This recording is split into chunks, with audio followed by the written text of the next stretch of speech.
Hi everyone, how are you all doing? So in this video we are going to start marathon, complete all the chapters of social science class 7th exploring society India and beyond. इसका जो part 1 है वो हम देखने वाले हैं यहाँ पर. इसमें 12 चैप्टर्स हैं. सभी चैप्टर्स का मैंने समरी और अच्छे से नोट्स टॉपिक सब टॉपिक वाइज कवर कर लिया है सभी थीम्स के, है ना. तो इसके आपको पीडीएफ्स वगैरह चाहिए, समरी नोट्स वगैरह चाहिए पीडीएफ फॉर्म में, तो आप मुझे व्हाट्सएप पे कनेक्ट कर सकते हैं. इन सभी चैप्टर्स की क्वेश्चन प्रैक्टिस का जो मैराथन है वो जानकी स्टडी कॉर्नर पे है. चैनल का लिंक डिस्क्रिप्शन बॉक्स में है, वहां से जाकर आप देख सकते हैं, क्वेश्चन प्रैक्टिस कर सकते हैं ताकि एग्जाम में आपको हेल्प हो. उस चैनल पे बहुत कम बच्चे जा रहे हैं, तो प्रैक्टिस नहीं करोगे तो फिर क्या फायदा नोट्स पढ़ने का, क्योंकि क्वेश्चन प्रैक्टिस से ही आप आगे जो भी चीजें हैं क्वेश्चन में एग्जाम में अच्छे से प्रैक्टिस कर सकते हैं ना, और परफॉर्म कर सकते हैं.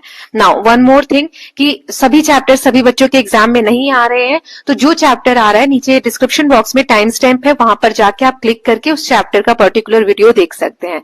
एक और चीज फिर स्टार्ट करेंगे कि सब कुछ बच्चे कहते हैं मैम आप बिग क्वेश्चन जो चैप्टर के शुरू में दिए होते हैं वो क्यों नहीं कवर करते हैं. एक्चुअली उन्हीं क्वेश्चंस को लेकर पूरा चैप्टर बना होता है आपको समझाने के लिए. Big question is not there to solve but that is for explanation कि ये सारे टॉपिक्स कवर है चैप्टर में. ओके, एक समरी जैसा दिया हुआ है वो, बट स्टिल जो भी बिग क्वेश्चंस जिस चैप्टर में दिए हुए हैं, तो यहाँ में जो मैराथन वीडियो है समरी वीडियो, उसमें हम सारे बिग क्वेश्चंस देख लेंगे सभी चैप्टर के. ओके, चलिए स्टार्ट करते हैं थीम ए के साथ. थीम ए है India in the world land and the people. इसका चैप्टर नंबर 1 है ज्योग्राफिकल डाइवर्सिटी ऑफ इंडिया. सो इसके बिग क्वेश्चंस आंसर पहले देख लेते हैं. पहला क्वेश्चन दिया हुआ है बुक में, व्हाट आर सम की ज्योग्राफिकल फीचर्स ऑफ इंडिया. तो कुछ की ज्योग्राफिकल फीचर्स बताने इंडिया के. Himalayan mountain range in the north, Gangetic northern plains, Thar desert in west, peninsular plateau, western and eastern Ghat, long coastline है हमारी अरेबियन सी और बे ऑफ बंगाल की तरफ, आइलैंड्स हैं, नदर्न हिल्स हैं. नाउ ये सारे इंडिया की फिजिकल जो हमारी फीचर्स हैं उसको डाइवर्स बनाते हैं और यूनिक बनाते हैं. नाउ नेक्स्ट है how does India's geographical diversity affect our life. हमारी जो ज्योग्राफिकल डाइवर्सिटी है, इतनी ज्यादा अलग अलग चीजें देखने को मिलती है इंडिया में एज अ ज्योग्राफिकल फीचर्स, तो इसका क्या इफेक्ट है हमारी लाइफ के ऊपर. तो अलग अलग फार्मिंग की टेक्निक्स है, प्लेन एरिया में, प्लेट्यूज में, डेल्टाज में, क्लाइमेटिक कंडीशन हर जगह की अलग है. हिमालय में कोल्ड है, हॉट डेजर्ट है, ह्यूमिड कंडीशंस है. कोस्टल एरियाज में फ्लोरा और फौना में बहुत ज्यादा डाइवर्स वैरायटीज है. वैरायटीज किसमें? फ्लोरा यानी जो प्लांट लाइफ है, पेड़ पौधे वगैरह, उसमें बहुत सारी वैरायटी आपको देखने को मिलेगी. ऐसे फौना यानी एनिमल लाइफ में अलग अलग जगह पे अलग अलग हाउसिंग है, कपड़े पहनने के तरीके अलग अलग हैं, डेवलपमेंट है, ट्रेड और ट्रांसपोर्ट का different according to different geographical diversity. फिर रिवर्स जो है सपोर्ट करती है पीने के पानी में, इरिगेशन में और इलेक्ट्रिसिटी में. अलग अलग कल्चर, ट्रेडिशन और लाइफस्टाइल डेवलप किए गए हैं अकॉर्डिंग टू ज्योग्राफी. ये सब ज्योग्राफी के हिसाब से होता है कि कौन सा एरिया कैसा है, वहां पर कैसी ज्योग्राफिकल कंडीशन है, उस हिसाब से चीजें डेवलप होती है. Thus geography shapes India's economy, culture and civilization. तो ज्योग्राफी के कारण ही, अलग अलग ज्योग्राफी के कारण ही इंडिया की इकोनॉमी जैसी भी है, कल्चर जैसा भी है, सिविलाइजेशन यानी सभ्यता जैसी भी है, उसको शेप मिला है. ओके, अब हम टॉपिक और सब टॉपिक वाइज समरी देख लेंगे चैप्टर का. तो सबसे पहला टॉपिक है हिमालयाज. हिमालय का लोकेशन कहाँ है? It is located in northern part of India. Natural barrier की तरह काम करते हैं ये, कोल्ड विंड से प्रोटेक्ट करते हैं और वाटर टावर ऑफ एशिया कहा जाता है. तो ये सारे पार्ट्स हम समझ चुके हैं, बट स्टिल यहाँ पे थोड़ा सा समरी में देख लेते हैं. जो हमारे नदर्न हिमालयाज है ना, ये एक तो इंडिया के नदर्न पार्ट में है. ओके, हिमालय यहाँ पर है ना, इस तरीके से नदर्न एक बैरियर की तरह काम करते हैं. बैरियर यानी कि जैसे कि यहाँ से नदर्न पार्ट से ठंडी हवाएं जो आती हैं तो उसको हिमालय ब्लॉक कर देती है, इधर इंडिया में नहीं आने देती है. ओके, तो ये यहाँ पे समझाया गया. इसे वाटर टावर ऑफ एशिया भी कहा जाता है. क्यों? क्योंकि यहाँ पर बहुत सारी यहाँ से नदियां जो है निकलती हैं. नाउ इसका फॉर्मेशन कब हुआ हिमालय का? 50 मिलियन ईयर्स अगो, जब इंडिया कोलाइड हुआ यूरेशियन लैंड मास के साथ. इंडिया का जो पार्ट है, हमने देखा था चैप्टर में कि वो ऊपर की तरफ मूव हुआ और मूव होकर जो यूरेशियन यहाँ पे लैंडमास था उससे टकराया. उस बीच में जो यहाँ पर जो भी चीजें थी, सेडिमेंट्स वगैरह थे, वो पाइलअप हुए, इस तरीके से अपराइज हुए और यहाँ पे माउंटेन्स क्रिएट हुए. Okay, now next we learn about the mountains still growing slowly. Mountain की जो हाइट है अभी भी धीरे धीरे बढ़ रही है. इसमें कौन कौन सी इंपॉर्टेंट माउंटेन रेंजेस है? तो हिमाद्री है, जिसे ग्रेटर हिमालयाज भी कहा जाता है. हाईएस्ट पीक इसमें माउंट एवरेस्ट है. फिर हिमाचल है, जिसे लेसर हिमालय कहा जाता है. ये हिल स्टेशन के लिए फेमस है, जैसे शिमला एंड नैनीताल. फिर शिवालिक आउटर हिमालयस है, फुट हिल्स एंड फॉरेस्ट यहाँ पर पाए जाते हैं. देखो सबसे पहले वाली जो रेंज है उसे कहते हैं, जैसे ऐसे 3 रेंजेस है ना. तो पहला है हिमाद्री, फिर Himachal and Shivalik. Okay so ये 3 रेंजेस है ना। इंपॉर्टेंस क्या है इसका, गंगा इंडस ब्रह्मपुत्र ये इन नदियों का सोर्स है। यहाँ रिच बायोडाइवर्सिटी है, बायोडाइवर्सिटी यानी बहुत ज्यादा फ्लोरा और फोना की वैरायटी देखने को मिलती है। रिलीजियस और कल्चरल इंपॉर्टेंस से भी ये जगह बहुत इंपॉर्टेंट है। Then hydro electric power generation के लिए भी, क्योंकि इतनी सारी नदियां यहाँ से हम देख रहे हैं कि बह रही है, शुरुआत हो रही है ना। Then cold desert of India, ऐसा नहीं डेजर्ट हॉट ही होते हैं, डेजर्ट कोल्ड भी होते हैं, जैसे कि लद्दाख के बारे में हमने पढ़ा था, कोल्ड डेजर्ट ऑफ इंडिया है ये, है ना। यहाँ पे बहुत ठंडा टेम्परेचर रहता है। तो चलिए देख लेते हैं। So very low rainfall, temperature -30 degree Celsius तक रहता है। रग्ड लैंडस्केप है, मून लैंड। रग्ड यानी कि मतलब ऐसा नहीं है स्मूथ लैंड है, रग्ड टोपोग्राफी या मून लैंड। मून का जब आप पिक्चर देखते हैं तो उसमें बहुत सारे क्रेटर्स, ऐसे गड्ढे बने रहते हैं ना, प्लेन एरिया नहीं है। तो ये भी रग्ड टोपोग्राफी यहाँ पे देखने को मिलती है। पेंगोंगसो लेक है, यहाँ सॉल्टी वाटर लेक है। वाइल्ड लाइफ स्नो लेपर्ड, याक देखने को मिलते हैं। फेमस फेस्टिवल यहाँ का लोसार और हेमिस है। नाउ अब प्लेन एरिया की बात करते हैं, गैंजेटिक प्लेन। तो यहाँ पर जो नदर्न प्लेन वाला एरिया है हमारे इंडिया का, उसके बारे में बताया गया है। ये इस तरीके से कुछ फैला है ना, ये इंडिया के यहाँ पर। तो ये फ्लैट और फर्टाइल लैंड है। नदियां जो अपने साथ डिपोजिट बहाकर लाती हैं, एलुवियल सॉइल, वो यहाँ आकर डिपोजिट कर देते हैं। जैसे नदियां ऐसे बहकर आती हैं और यहाँ जो भी नदी का जो मुहाना है, जहाँ पे एंड है, वहां अपने साथ लाए हुए डिपोजिट जो मटेरियल है उसको डिपोजिट कर देती है। उसके कारण से ये फर्टाइल लैंड बना है और ये एलुवियल सॉइल यहाँ पर देखने को मिलता है। ओके, एलुवियल सॉइल ये यहाँ लिखा है। डेंसली पॉपुलेटेड एरिया है। क्यों ज्यादा पॉपुलेशन है यहाँ पर? क्योंकि बहुत ज्यादा प्लेन एरिया है तो अच्छी खेती होती है, जिसके कारण से पॉपुलेशन जो है सर्वाइव कर पाती है। इंपॉर्टेंट रिवर्स यहाँ से जो भी ये प्लेन क्रिएट करिए, गंगा, यमुना, ब्रह्मपुत्र, इंडस। इंपॉर्टेंस क्या है इसका? एग्रीकल्चर रीजन है मेन, क्योंकि खेती बहुत अच्छी होती है यहाँ।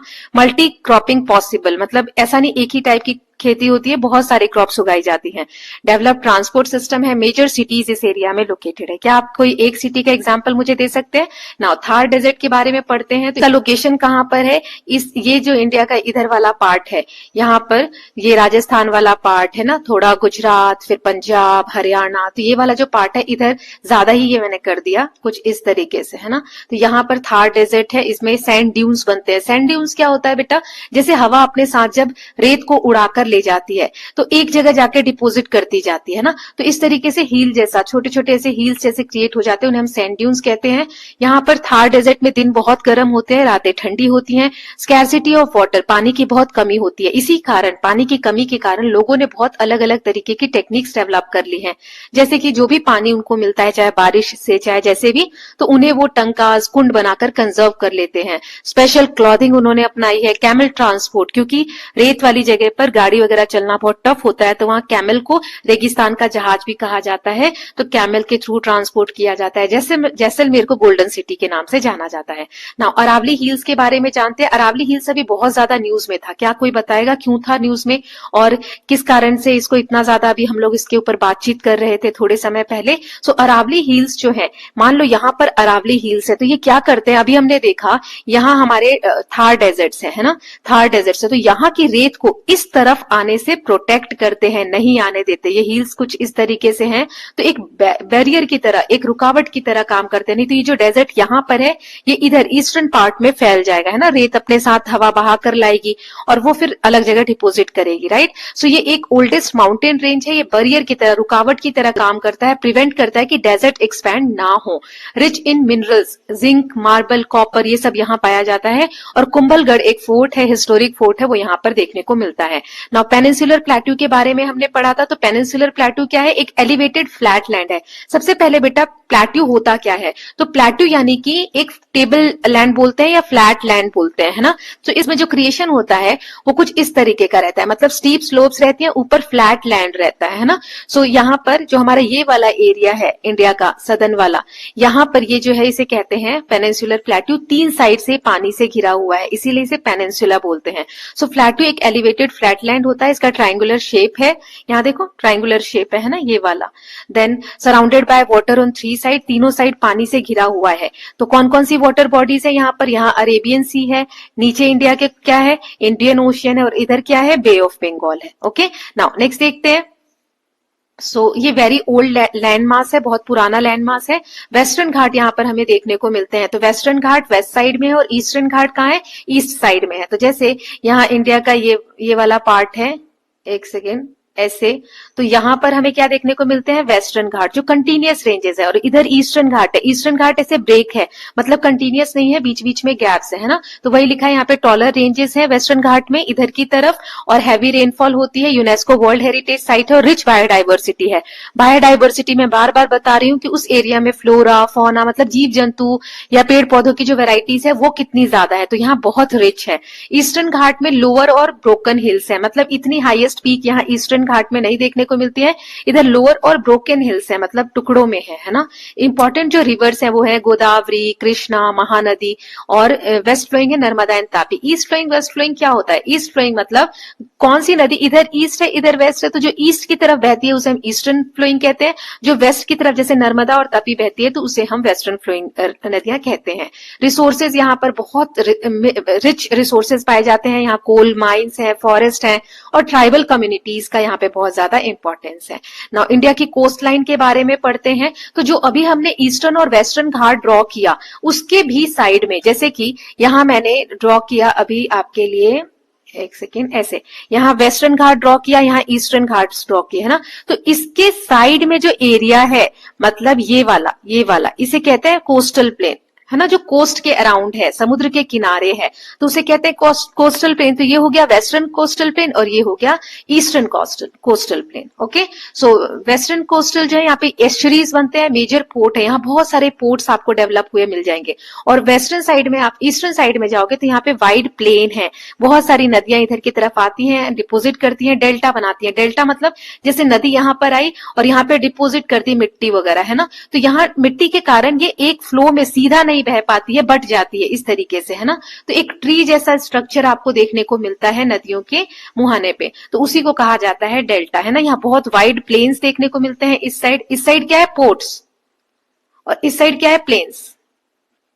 ठीक है, प्लेन्स देखने को मिलते हैं, रिवर डेल्टास देखने को मिलता है। डेल्टास कैसे, मैंने आपको बताया कि नदियां अपने साथ जो सेडिमेंट्स लाती हैं डिपोजिट कर देती हैं। गोदावरी, कृष्णा, कावेरी, ये सारी नदियां इधर डेल्टास क्रिएट करती हैं। बहुत फर्टाइल लैंड है यहाँ का, है ना, क्योंकि नदियां अपने साथ सेडिमेंटेशन डिपोजिट कर रही हैं। नाउ नेक्स्ट देखते हैं। अब इंडिया के आइलैंड ग्रुप्स की बात करते हैं। तो जैसे इंडिया का सदर्न पार्ट यहाँ ड्रॉ किया, तो यहाँ पर लक्षद्वीप आइलैंड ग्रुप्स है और यहाँ पर अंडमान निकोबार आइलैंड ग्रुप्स है ना। तो लक्षद्वीप क्या है, कोरल आइलैंड्स है, एक तरीके के जीव होते हैं जिनसे कि आइलैंड बना हुआ है, अरेबियन सी में पाया जाता है। इधर क्या है, अरेबियन सी, इधर क्या है, बे ऑफ बंगाल, है ना। सो फिशिंग एंड मरीन रिसोर्सेज के लिए रिच है। अंडमान निकोबार जो है वोल्केनिक आइलैंड है, यहाँ पर एक एक्टिव वोल्केनो भी है जिसे क्या कहा जाता है, बैरन आइलैंड।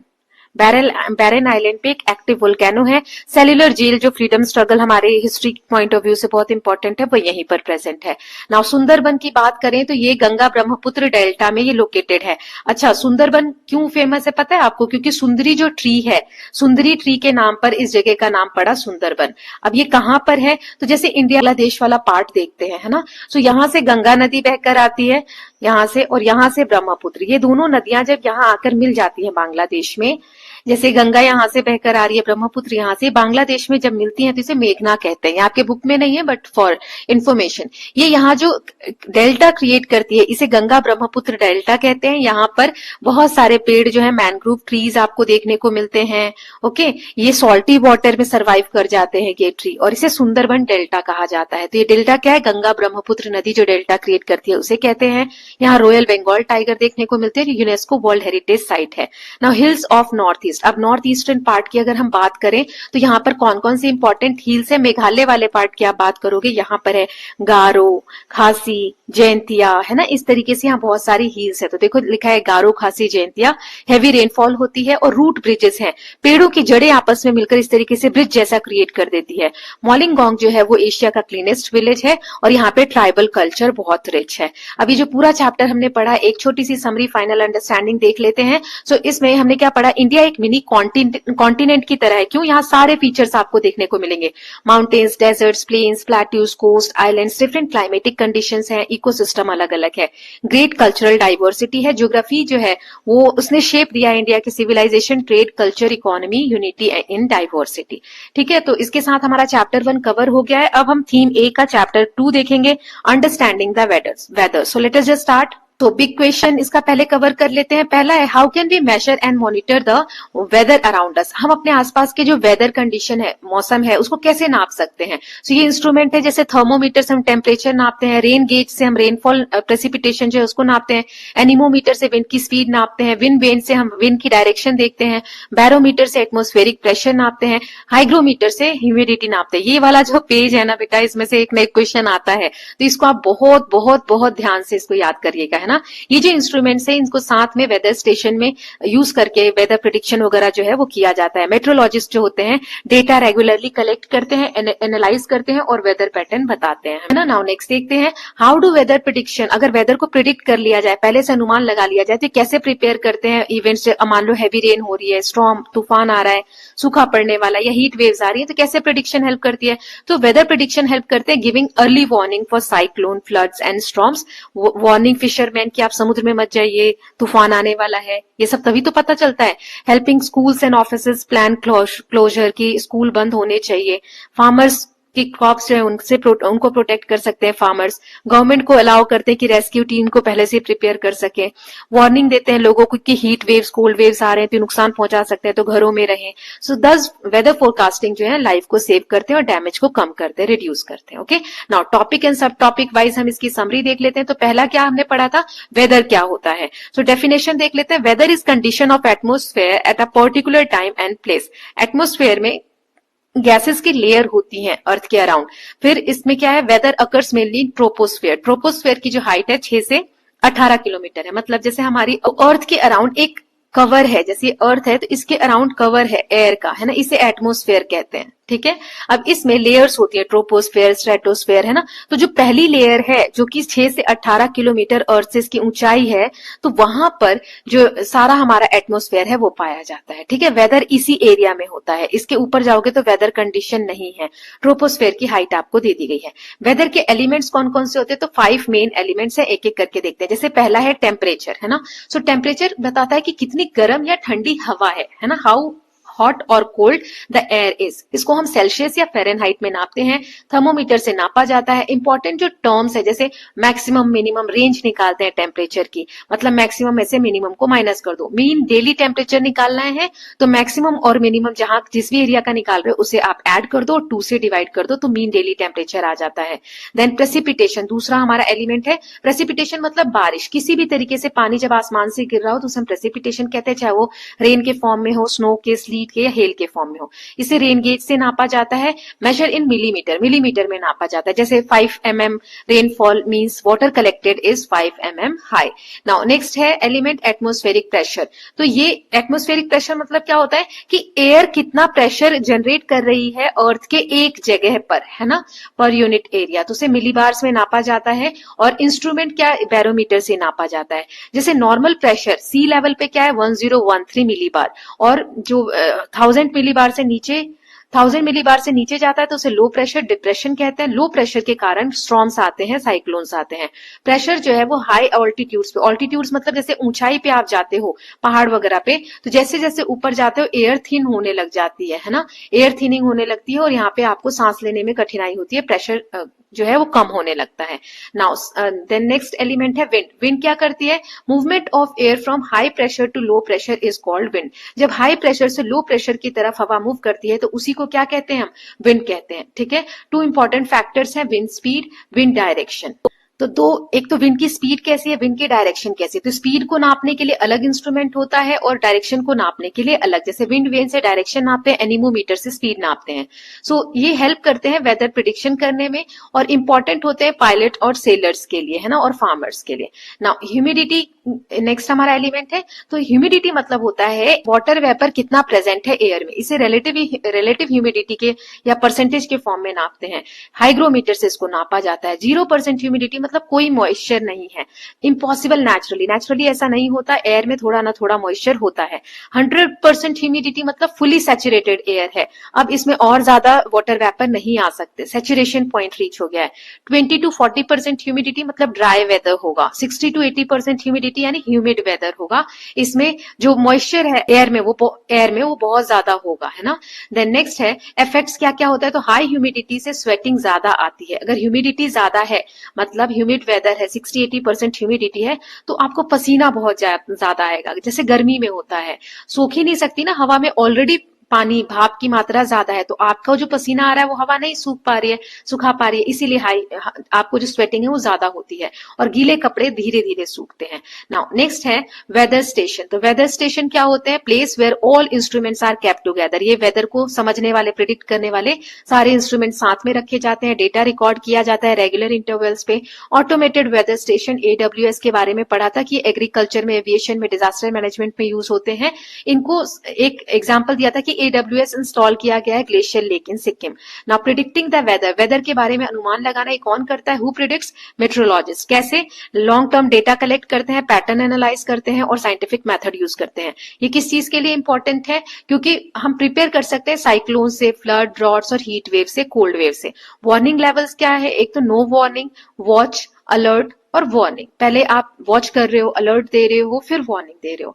देन नेक्स्ट है weather and daily life. Daily life में क्या इफेक्ट है कि जिस जगह का जैसा वेदर होगा, क्लोथिंग चॉइस वैसी होगी, farming, travel plans, fishing, disaster management, industrial process, museum preservation, so ये सारी चीजें भी वहां के वेदर पे डिपेंड करती है डेली लाइफ की।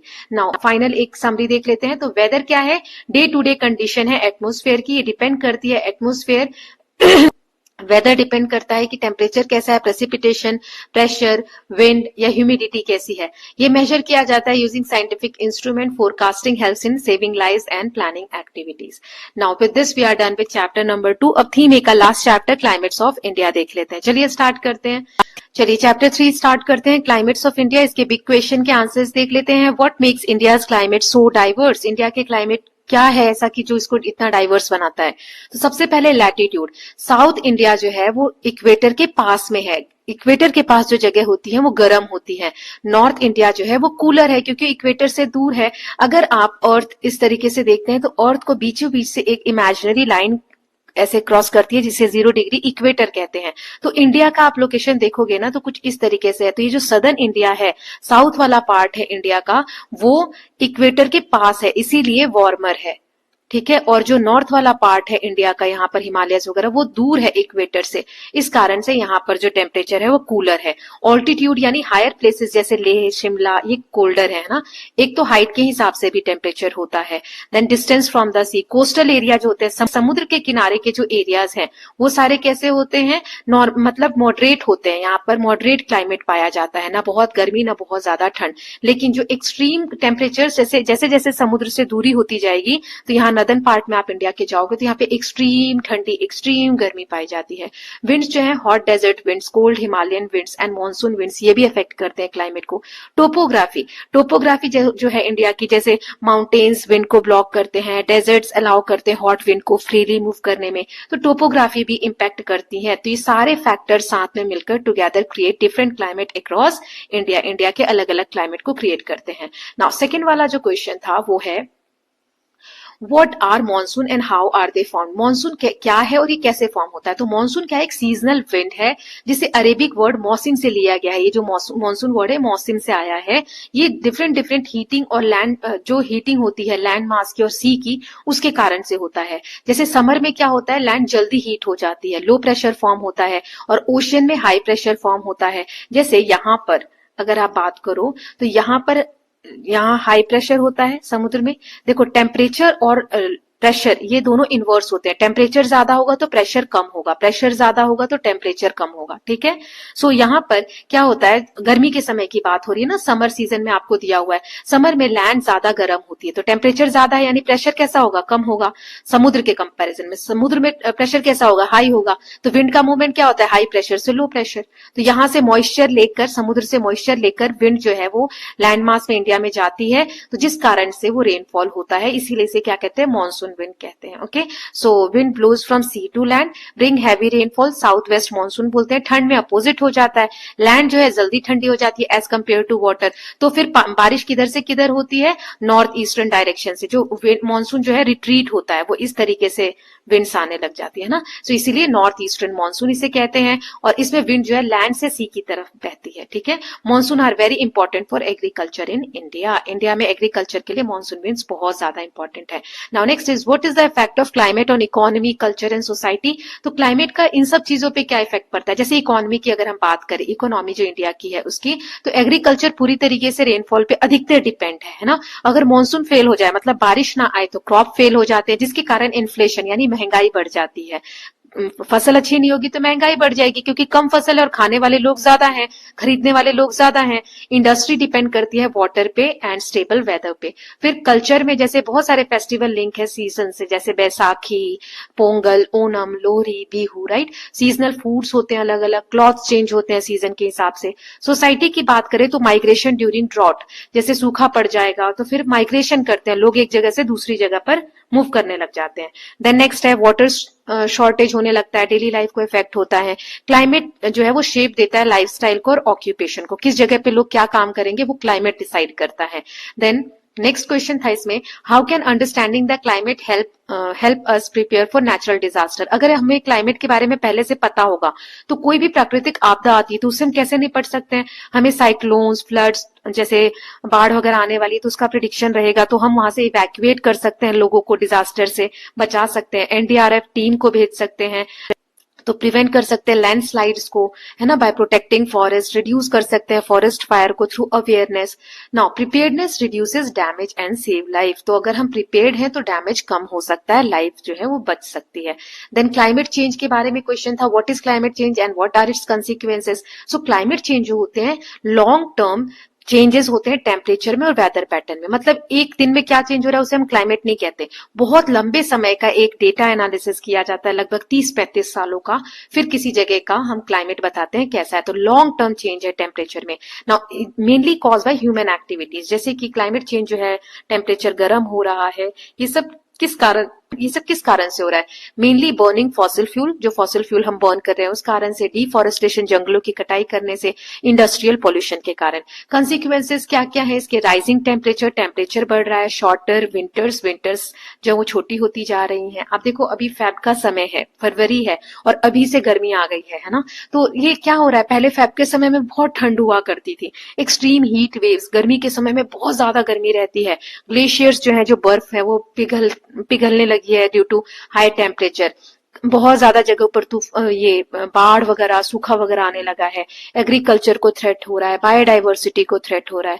गवर्नमेंट क्या प्रमोट करती है, ट्री प्लांटेशन, पेड़ लगाने चाहिए ज्यादा से ज्यादा, रिन्यूएबल एनर्जी यूज करनी चाहिए जिसे हम रिन्यू कर सके, सस्टेनेबल लाइफस्टाइल, मतलब कि एक ऐसी लाइफस्टाइल जीनी चाहिए, जैसे पानी है तो उसे हमें समझ के साथ खर्च करना है, जुडिशियसली यूज करना है, ऐसा नहीं कि फ्यूचर में आने वाली जो जनरेशन है उनको प्रॉब्लम्स होने लग जाए। ओके, नाउ अब हम टॉपिक एंड सब टॉपिक वाइज समरी देख लेते हैं। चैप्टर को अच्छे से हमने जो बिग क्वेश्चंस थे वो कवर कर लिए हैं, अब तो कोई शिकायत नहीं है, बिग क्वेश्चंस भी मैं कवर कर रही हूँ। चलिए स्टार्ट करते हैं। पहला टॉपिक है हमारा weather, seasons and climate. Now weather क्या होता है और क्लाइमेट क्या होता है, इसमें क्या डिफरेंस होता है। तो वेदर डे टू डे जो चेंज हो रहा है, रोज की कंडीशन जो है, जैसे आज गर्मी है, दिन सुबह हम बोलेंगे अरे अभी सुबह तो बहुत अच्छा मौसम था, शाम को बारिश होने लग गई, तो ये क्या है, day to day atmospheric condition है, हमेशा ये फ्रिक्वेंटली चेंज होती रहती है। Seasons occur due to earth revolution around the sun, earth जो है सन के अराउंड जो चक्कर काटती है, रिवोल्व करती है, उसके कारण सीजन्स होते हैं। इंडिया में मेनली 6 सीजन्स होते हैं, जिसे ऋतुस कहा जाता है,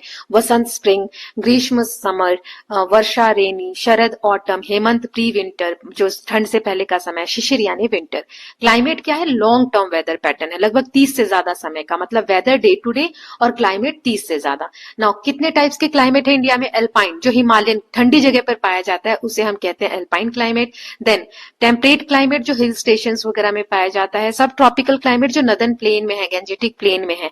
एरिड क्लाइमेट यानी जो थार डेजर्ट में शुष्क जो एनवायरमेंट होता है, क्लाइमेट होता है। Tropical wet climate western coastal area में, semi arid climate Deccan plateau में, और tropical climate eastern and southern India में। ओके, सो ये अलग अलग एरिया के हिसाब से क्लाइमेटिक कंडीशंस है। नाउ क्लाइमेट किसी जगह का कैसा होगा ये किस पे डिपेंड करता है, तो बहुत सारे फैक्टर होते हैं।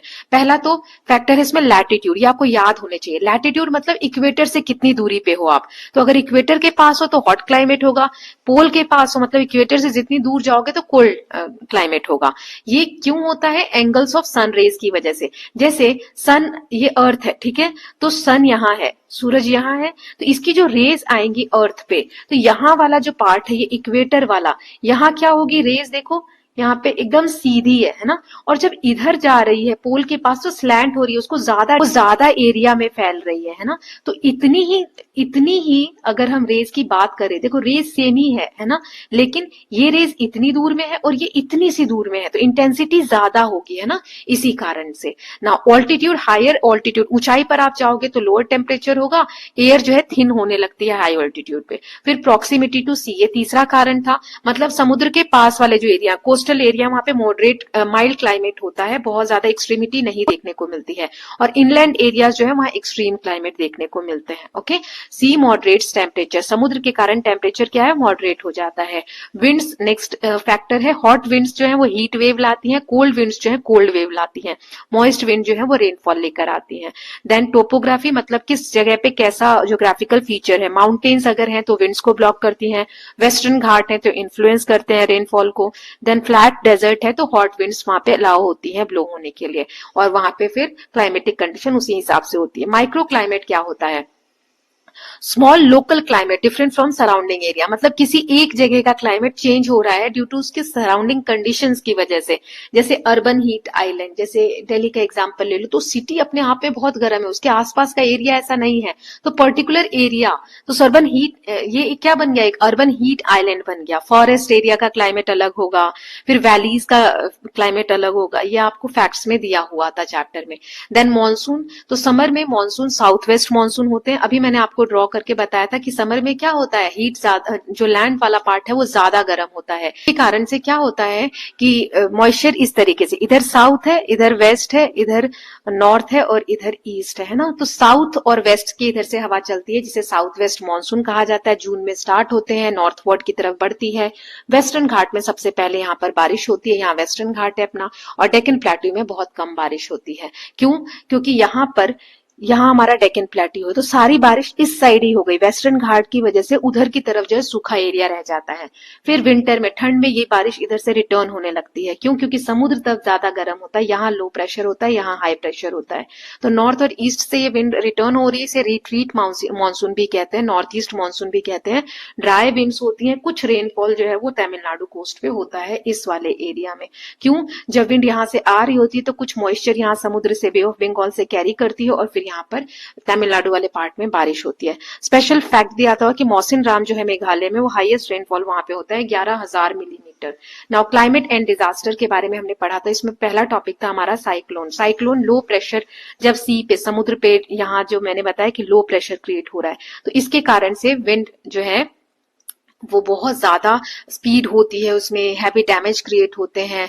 सो आई जो ये साइक्लोन का सेंट्रल पार्ट होता है, जहां काम एरिया होता है, उसे हम कहते हैं eye of cyclone. Okay, now heavy damages create करते हैं साइक्लोन जब मूव होते हैं, तो आप सुनते होंगे न्यूज में कि साइक्लोन आ गया है ना, सदर्न पार्ट में ज्यादा, ईस्टर्न यहाँ पे बहुत ज्यादा इंपैक्ट करता है। देन आईएमडी से ट्रैक करते हैं, इंडियन मेट्रोलॉजिकल डिपार्टमेंट, एनडीआरएफ जो है वो रेस्क्यू टीम की तरह वर्क करती है जहां पर भी नुकसान हो रहा है उस एरिया में। फ्लड्स की हम बात करें तो ये हैवी रेनफॉल और रिवर ओवरफ्लो हो जाए तो फ्लड्स आते हैं, जैसे बिहार, असम, केरला, इस जगह पे बहुत कॉमन है ये। ग्लेशियल बोर्स, यानी कि जो बर्फ जमी हुई है वो अगर बहुत तुरंत पिघलने लग जाए तो जिस कारण से भी फ्लड आ जाता है हिमालयन रीजन्स में। देन लैंडस्लाइड, जब हैवी रेन होगी या अर्थक्वेक होगी तो मिट्टी हिलती है, लूज होती है, जिसके कारण से मिट्टी जो है पानी में बह जाती है रेनफॉल की वजह से, और वहां पे लैंडस्लाइड देखने को मिलता है, हिली रीजन में ज्यादा होता है। और ये इस कारण से भी हो रहा है कि डिफॉरेस्टेशन, पेड़ों की हम कटाई कर रहे हैं, पेड़ की जो जड़ें होती हैं वो क्या करती है, मिट्टी को अपने साथ बांध कर रखती है ना, जड़ों की वजह से मिट्टी एक जगह बंधी रहती है। लेकिन जब हम पेड़ों को ही काट देंगे तो जड़ क्या है, वर्क कर रही है क्या, नहीं कर रही, तो मिट्टी लूज हो जाती है, जिसके कारण जब बारिश होती है तो मिट्टी को अपने साथ बहा कर ले जाती है, जिससे लैंडस्लाइड होता है। नाउ फॉरेस्ट फायर, ये ड्रॉट्स की वजह से, सूखे के कारण होता है कि जंगलों में आग लग जाती है, हीट के कारण, गर्मी के कारण, विंड के कारण और केयरलेसनेस के कारण। जैसे टूरिस्ट वगैरह जाते हैं और आग वगैरह जला के और वहां पर छोड़ देते हैं, है ना, तो उस कारण से भी ये होता है। Now destroy forest and wild life. तो फॉरेस्ट फायर की वजह से जंगल खत्म होते हैं, वाइल्ड लाइफ को नुकसान होता है। क्लाइमेट चेंज क्यों हो रहा है? फॉसिल फ्यूल बर्न करने की वजह से, डिफॉरेस्टेशन की वजह से, पोल्यूशन की वजह से, and excess consumption of the fossil fuel and all. इसके कारण भी एक्सेस कंज्यूम कर रहे हैं, किसी भी चीज को सस्टेनेबली यूज नहीं कर रहे हैं, जुडिशियसली यूज नहीं कर रहे हैं, तो जिस कारण से क्लाइमेट चेंज हो रहा है। ग्रीन हाउस इफेक्ट हमने देखा था कि कार्बन डाइऑक्साइड जो है वो ट्रैप हो रही है अर्थ के एटमोस्फेयर में, जिसके कारण से हीट जो है वो ज्यादा मात्रा में जनरेट हो रही है, ग्लोबल वार्मिंग हो रहा है। इसका सोल्यूशन क्या है? मिटिगेशन मतलब कम कर देना एमिशन को, जो हम पेट्रोल वगैरह ज्यादा जला रहे हैं, डीजल वगैरह, उसको कम कर देना, रिन्यूएबल एनर्जी यूज करना, ट्री प्लांट करना, सस्टेनेबल लाइफस्टाइल को फॉलो करना। ठीक, ओके, सो इसके साथ चैप्टर हो गया फाइनल अंडरस्टैंडिंग में। क्लाइमेट क्या है? इंडिया की इकोनॉमी, कल्चर और सोसाइटी को शेप करता है। मॉनसून जो है वो लाइफ लाइन है एग्रीकल्चर का। डिजास्टर जो है वो लिंक है क्लाइमेट से। क्लाइमेट चेंज है major global challenge. Sustainable actions अगर हम लेते हैं तो ये जरूरी है, नेसेसरी फॉर फ्यूचर, आगे आने वाली जनरेशन के लिए और आगे आने वाले समय के लिए। So with this we are done with theme A. अब हम थीम बी देखेंगे, टेपेस्ट्री ऑफ पास्ट। इसका चैप्टर नंबर 4, 5, 6 ये तीनों कवर करने वाले हैं। तो चलिए चैप्टर नंबर 4 से स्टार्ट करते हैं, new beginning cities and states. इसके बिग क्वेश्चंस देख लेते हैं। पहला है, what is meant by second urbanization of India? India में सेकंड अर्बनाइजेशन हुआ, ये हमने इस चैप्टर में देखा था। अर्बनाइजेशन मतलब होता है शहरीकरण, तो इसका क्या मतलब है? सो जब हड़प्पन सिविलाइजेशन डिक्लाइन हुआ तो फर्स्ट अर्बनाइजेशन, इसे हम कहते हैं हड़प्पन सिविलाइजेशन को। जब ये डिक्लाइन हुआ 1900 बीसी के अराउंड, तो अर्बन लाइफ पूरी तरीके से डिसअपियर हो गई लगभग 1000 सालों के लिए। फिर फर्स्ट मिलेनियम बीसी के अराउंड नई सिटीज शुरुआत हुई दोबारा से डेवलप होना, गंगा प्लेन में, इंडस बेसिन में, है ना, नियर बाय रीजन्स में। सो रिवाइवल ऑफ सिटीज, ये जो सिटी रिवाइव हुई, ट्रेड रिवाइव हुई, गवर्नेंस रिवाइव हुआ, ऑर्गेनाइज स्टेट्स बनने लगे, इसी को हम कहते हैं सेकेंड अर्बनाइजेशन ऑफ इंडिया। ये कंटिन्यूड रहा और एक्सपैंड हुआ across subcontinent. Now next second question देख लेते हैं, why were the janapadas and mahajanapadas an important development in India's early history? Bharat की जो शुरुआती हिस्ट्री है उसमें जनपद और महाजनपद जो डेवलप हुए, उसका इंपॉर्टेंट रोल क्यों है? So they were the first organise states in early India. Bharat में सबसे शुरुआती जो ऑर्गेनाइज स्टेट्स हैं उसके फॉर्म में ये डेवलप हुए। एग्रीकल्चर एक्सपैंड हुआ गंगा प्लेन में, ट्रेड नेटवर्क कनेक्ट हुए, अलग अलग रीजन को कनेक्ट किए, फोर्टिफाइड सिटीज बनने लग गई, है ना, किलेबंदी होने लगी, बड़े बड़े सिटीज डेवलप होने लग गए, कैपिटल्स डेवलप होने लग गए जिसे हम राजधानी बोलते हैं। जैसे स्ट्रॉन्ग किंगडम्स बने, Magadha, Kaushal, Avanti, Vatsa. Some states develop early democratic tradition, वहां पे डेमोक्रेटिक सिस्टम्स डेवलप होने लग गए। यहाँ पर लेटर जो बाद में बड़े एम्पायर्स बने, उनकी यहाँ पर क्या रखी गई? फाउंडेशन, नींव रखी गई। देन थर्ड क्वेश्चन है आपका बिग क्वेश्चंस में, what kind of system of governance did they evolve? कैसा सिस्टम इवॉल्व हुआ? तो दो तरीके के सिस्टम्स थे। एक थी मोनार्की यानी जिसमें राजा हेरिडिटरी रूलर होगा, एक ही परिवार का कोई सदस्य बार बार राजा बनेगा। मिनिस्टर्स और असेंबलीज उन्हें सपोर्ट करेंगे, ये लोग टैक्स कलेक्ट करेंगे, आर्मी मेंटेन करेंगे और किले वगैरह बनाते थे। दूसरी है गण संघ, जिसे हम रिपब्लिक कहते हैं। एग्जाम्पल इसके हैं वज्जी एंड मल्ला, है ना। असेंबली क्या, यहाँ पे सभा और समिति नाम की दो असेंबलीज थी जिनके पास बहुत पावर होती थी। यहाँ पे राजा जो है ये सेलेक्ट होता था वोटिंग से, वोटिंग्स होती थी, है ना। Then important decisions taken through discussion होके सभा समिति में इंपॉर्टेंट डिसीजंस लिए जाते थे। These were the Vajji Malla, ये जो एग्जांपल्स है, ये अर्लीस्ट डेमोक्रेटिक सिस्टम है पूरी दुनिया के। अब क्वेश्चंस हो गए हैं, हम चैप्टर वाइज टॉपिक और सब टॉपिक वाइज समरी देख लेते हैं। पहला है from first to second urbanization. तो पहली कौन सी हमारी फर्स्ट अर्बनाइजेशन है? हड़प्पन सिविलाइजेशन, जिसे इंडस वैली सिविलाइजेशन भी कहा जाता है, और इंडस सरस्वती सिविलाइजेशन जो क्लासिक्स में हमने पढ़ा। यहाँ प्लान सिटीज थी, ड्रेनेज सिस्टम था, राइटिंग सिस्टम था। डिक्लाइन हो गया ये 1900 बीसी के अराउंड। फिर एक गैप पीरियड आया लगभग 1000 सालों का, अर्बन लाइफ जो डिसअपियर हो गई, लोग जो है विलेजेस में रहने लग गए। फिर सेकेंड अर्बनाइजेशन आया जो फर्स्ट मिलेनियम बीसी के अराउंड स्टार्ट हुआ। नई cities Ganga plain, Indus basin में डेवलप होने लग गई। यहाँ ये जो नया अर्बनाइजेशन है इसको एग्रीकल्चर, आयरन टूल और ट्रेड से सपोर्ट मिला। नाउ जनपद एंड महाजनपद। तो जनपद क्या है? जन मतलब लोग, है ना, जन, और पद मतलब पैर, लोगों ने जहां पे पहली बार अपना सेटलमेंट स्टार्ट किया, है ना। So formed by clan sharing language and custom. जनपद जहां पर एक जैसे क्लैन के लोग रहने लगे हैं जो एक जैसी भाषा बोलते हैं, कस्टम ट्रेडिशन उनके एक जैसे हैं। यहाँ पर राजा रूल करते थे। जनपद का मतलब होता है वेयर पीपल हैव सेटल्ड, है ना, जहां पे उन्होंने अपने पैर जमाए। महाजनपद, जब यही जनपद कुछ आपस में मर्ज होने लग गए, है ना, मर्जिंग जनपद, तो बड़े जो जनपद बने उन्हें महाजनपद कहा जाता है। ऐसे 16 महाजनपद थे जो इंपॉर्टेंट थे, जैसे गंधारा नॉर्थ वेस्ट से लेकर अंगा ईस्ट तक और असमा का सेंट्रल इंडिया तक ये फैले हुए थे। इंपॉर्टेंट इनमें से है मगध, जिसे राजगृह इसकी कैपिटल थी, Kaushala, Shravasti, Vatsa, Kaushambi, then Avanti, Ujjaini. Then next है कैपिटल्स। इन जो कैपिटल्स, राजधानी वाला जो एरिया था हर जनपद का, वो एक लार्ज फोर्टिफाइड सिटीज हुआ करती थी महाजनपद की, है ना। मोट यानी जो दीवारें होती थी उनको पानी से भर दिया जाता था फॉर प्रोटेक्शन। दीवार के बाहर एक खाई जैसी बना दी जाती थी, किले के बाहर पतले पतले छोटे छोटे गेट होते थे ताकि सिक्योरिटी कंट्रोल हो। Many continues as modern cities today, आज भी ये जो महाजनपद है मॉडर्न सिटीज के रूप में जो है वो कंटिन्यू हो रहे हैं। फिर अर्ली डेमोक्रेटिक सिस्टम में हमने देखा था सभा समिति, एल्डर्स की असेंबली होती थी, जो बड़े बुजुर्ग हैं उनकी असेंबली हुआ करती थी। ये इंपॉर्टेंट मैटर डिस्कस किया करते थे, किंग को एडवाइस दिया करते थे। मोनार्की, जिसमें राजा हेरिडिटरी रूलर होता था। देखो पूरा चैप्टर बिग क्वेश्चन में से ही कवर हो रहा है ना, इसीलिए जब मैं चैप्टर पढ़ाती थी तो बिग क्वेश्चन अलग से नहीं कराती थी, क्योंकि वही चीजें तो हम फिर से देख रहे हैं ना। सो बिग क्वेश्चंस भी कर लोगे तो बहुत हेल्प मिलेगी। Collected revenue, maintain army, build forts and cities. गण संघ सिस्टम क्या होता था, नॉन मोनार्कियल स्टेट्स होते थे, यहाँ पे राजा नहीं हुआ करते थे। असेंबली जो है वो राजा को चुनती थी और डिसीजन जो है वो वोटिंग के थ्रू लिया जाता था। इन्हें अर्ली रिपब्लिक्स कहा जाता है। टेक्नोलॉजिकल इनोवेशन इस समय में क्या हुए, आयन मेटलर्जी, यहाँ पर आयन के टूल्स डेवलप होने लगे, जैसे खेती करने के लिए हल डेवलप हुए तो खेती में हेल्प मिली। फूड प्रोडक्शन ज्यादा होने लग गया। आयन के मतलब लोहे के वेपन वगैरह ब्रॉन्ज से ज्यादा स्ट्रांग होते थे तो वो बनने लग गए। वॉरफेयर, जो युद्ध वगैरह होते थे उसमें बहुत ज्यादा, क्योंकि अब तलवारें वगैरह बनने लग गई थी तो स्टेट एक्सपैंड होने लग गए थे। कॉइन्स का हमने देखा शुरुआत हुए, पहले कॉइन्स इस बार सिल्वर पंच्ड मार्क कॉइन्स कहा जाता है, वो डेवलप हुए। बाद में कॉपर के, गोल्ड कॉइन्स भी आने लग गए। फिर बूस्ट ट्रेड जो है वो बूस्ट हुआ इन कॉइन्स की वजह से पूरे रीजन में। Then trade and communication route, एक उत्तर पथ के बारे में पढ़ा था हमने, जो नॉर्थ वेस्ट से ईस्टर्न इंडिया को कनेक्ट करता है, और दक्षिण पथ जो नॉर्थ से साउथ अक्रॉस विंध्या माउंटेन जो रेंजेस है वहां से होकर जाता है। पोर्ट्स इंपॉर्टेंट थी, जो वेस्टर्न और ईस्टर्न कोस्टल प्लेन है इंडिया के, जो मैंने चैप्टर 1 में बताया, वहां पर डेवलप होने लग गए थे पोर्ट्स, जहां से ट्रेड होता था किन कंट्रीज के साथ, सेंट्रल एशियन कंट्रीज के साथ और साउथ ईस्ट एशियन कंट्रीज के साथ। देन डेवलपमेंट अदर रीजन की बात करें तो ईस्टर्न इंडिया में, ईस्ट की तरफ आप बात करोगे, शिशुपालगढ़ जो कलिंगा कैपिटल था, उड़ीसा वाला जो रीजन है वहां पर planned square layout, strong fortifications हुए। सदर्न इंडिया में सिटीज इमर्ज हुई 400 बीसी के अराउंड। 3 इंपॉर्टेंट किंगडम्स थे, चोलास, चेराज एंड पांड्यास। ये ट्रेड करते थे स्पाइसेस में, गोल्ड में और प्रेशियस स्टोन्स में। वर्ण जाति सिस्टम हमने देखा इस समय में। जाति यानी कि जो काम आप कर रहे हो, आपका जो ऑक्यूपेशन है, उस बेसिस पे आप एक ग्रुप बना रहे हो, उसे जाति कहा जाता था।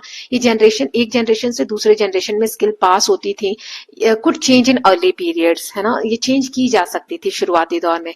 वर्णा जो है 4 कैटेगरी में बटे हुए थे, ब्राह्मण, क्षत्रिय, वैश्य एंड शूद्र। ब्राह्मण जो थे वो नॉलेज एंड रिचुअल्स, इनका ऑक्यूपेशन था कि पूजा पाठ कराना ये सब। क्षत्रिय जो थे युद्ध लड़ना, as a warriors, as a rulers ये वर्क करते थे। वैश्यास ट्रेड और एग्रीकल्चर करते थे। शूद्रास जो थे क्राफ्ट पर्संस हुआ करते थे और सर्विस प्रोवाइड किया करते थे। इसका इम्पैक्ट क्या है, स्ट्रक्चर्ड सोसाइटी थी, सोसाइटी में लेयर्स थी, स्ट्रक्चर थे, स्टेबिलिटी प्रोवाइड होती थी, और बाद में ये रिजिड और अनइक्वल हो गया। शुरुआत में इतना ज्यादा नहीं था, ये चेंज हो सकती थी, एक जाति के लोग दूसरी जाति में जा सकते थे। बाद में इसको कैसा बना दिया गया, रिजिड, मतलब एकदम कठोर, आप जिस जाति के उसी में रहोगे, आप चेंज नहीं कर सकते। और अनइक्वल, इनको जो ये स्ट्रेटा है, ये जो लेयर्स है, इनको फिर ऊंच नीच में कन्वर्ट कर दिया गया।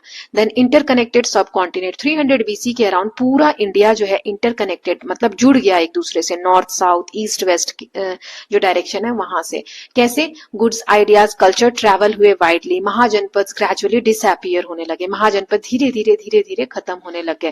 तो इस चैप्टर में हमने फाइनल क्या सीखा कि सेकेंड अर्बनाइजेशन ने इंडिया को शेप दिया, स्ट्रॉन्ग स्टेट्स और सिटीज इमर्ज हुई, अर्ली डेमोक्रेटिक ट्रेडिशन एग्जिस्टेड थे, आयन एंड ट्रेड बूस्ट हुए, सोसाइटी स्ट्रक्चर थी थ्रू वर्ण जाति सिस्टम, फाउंडेशन बनी किस चीज की, बड़े एम्पायर्स बनने की, फ्यूचर एम्पायर्स बनने की, है ना। महाजनपद से ही क्या बने थे, एम्पायर्स बने थे, जिसके बारे में आगे के चैप्टर में पढ़ेंगे। तो let us just see theme B tapestry of past का chapter number 5, the rise of empires.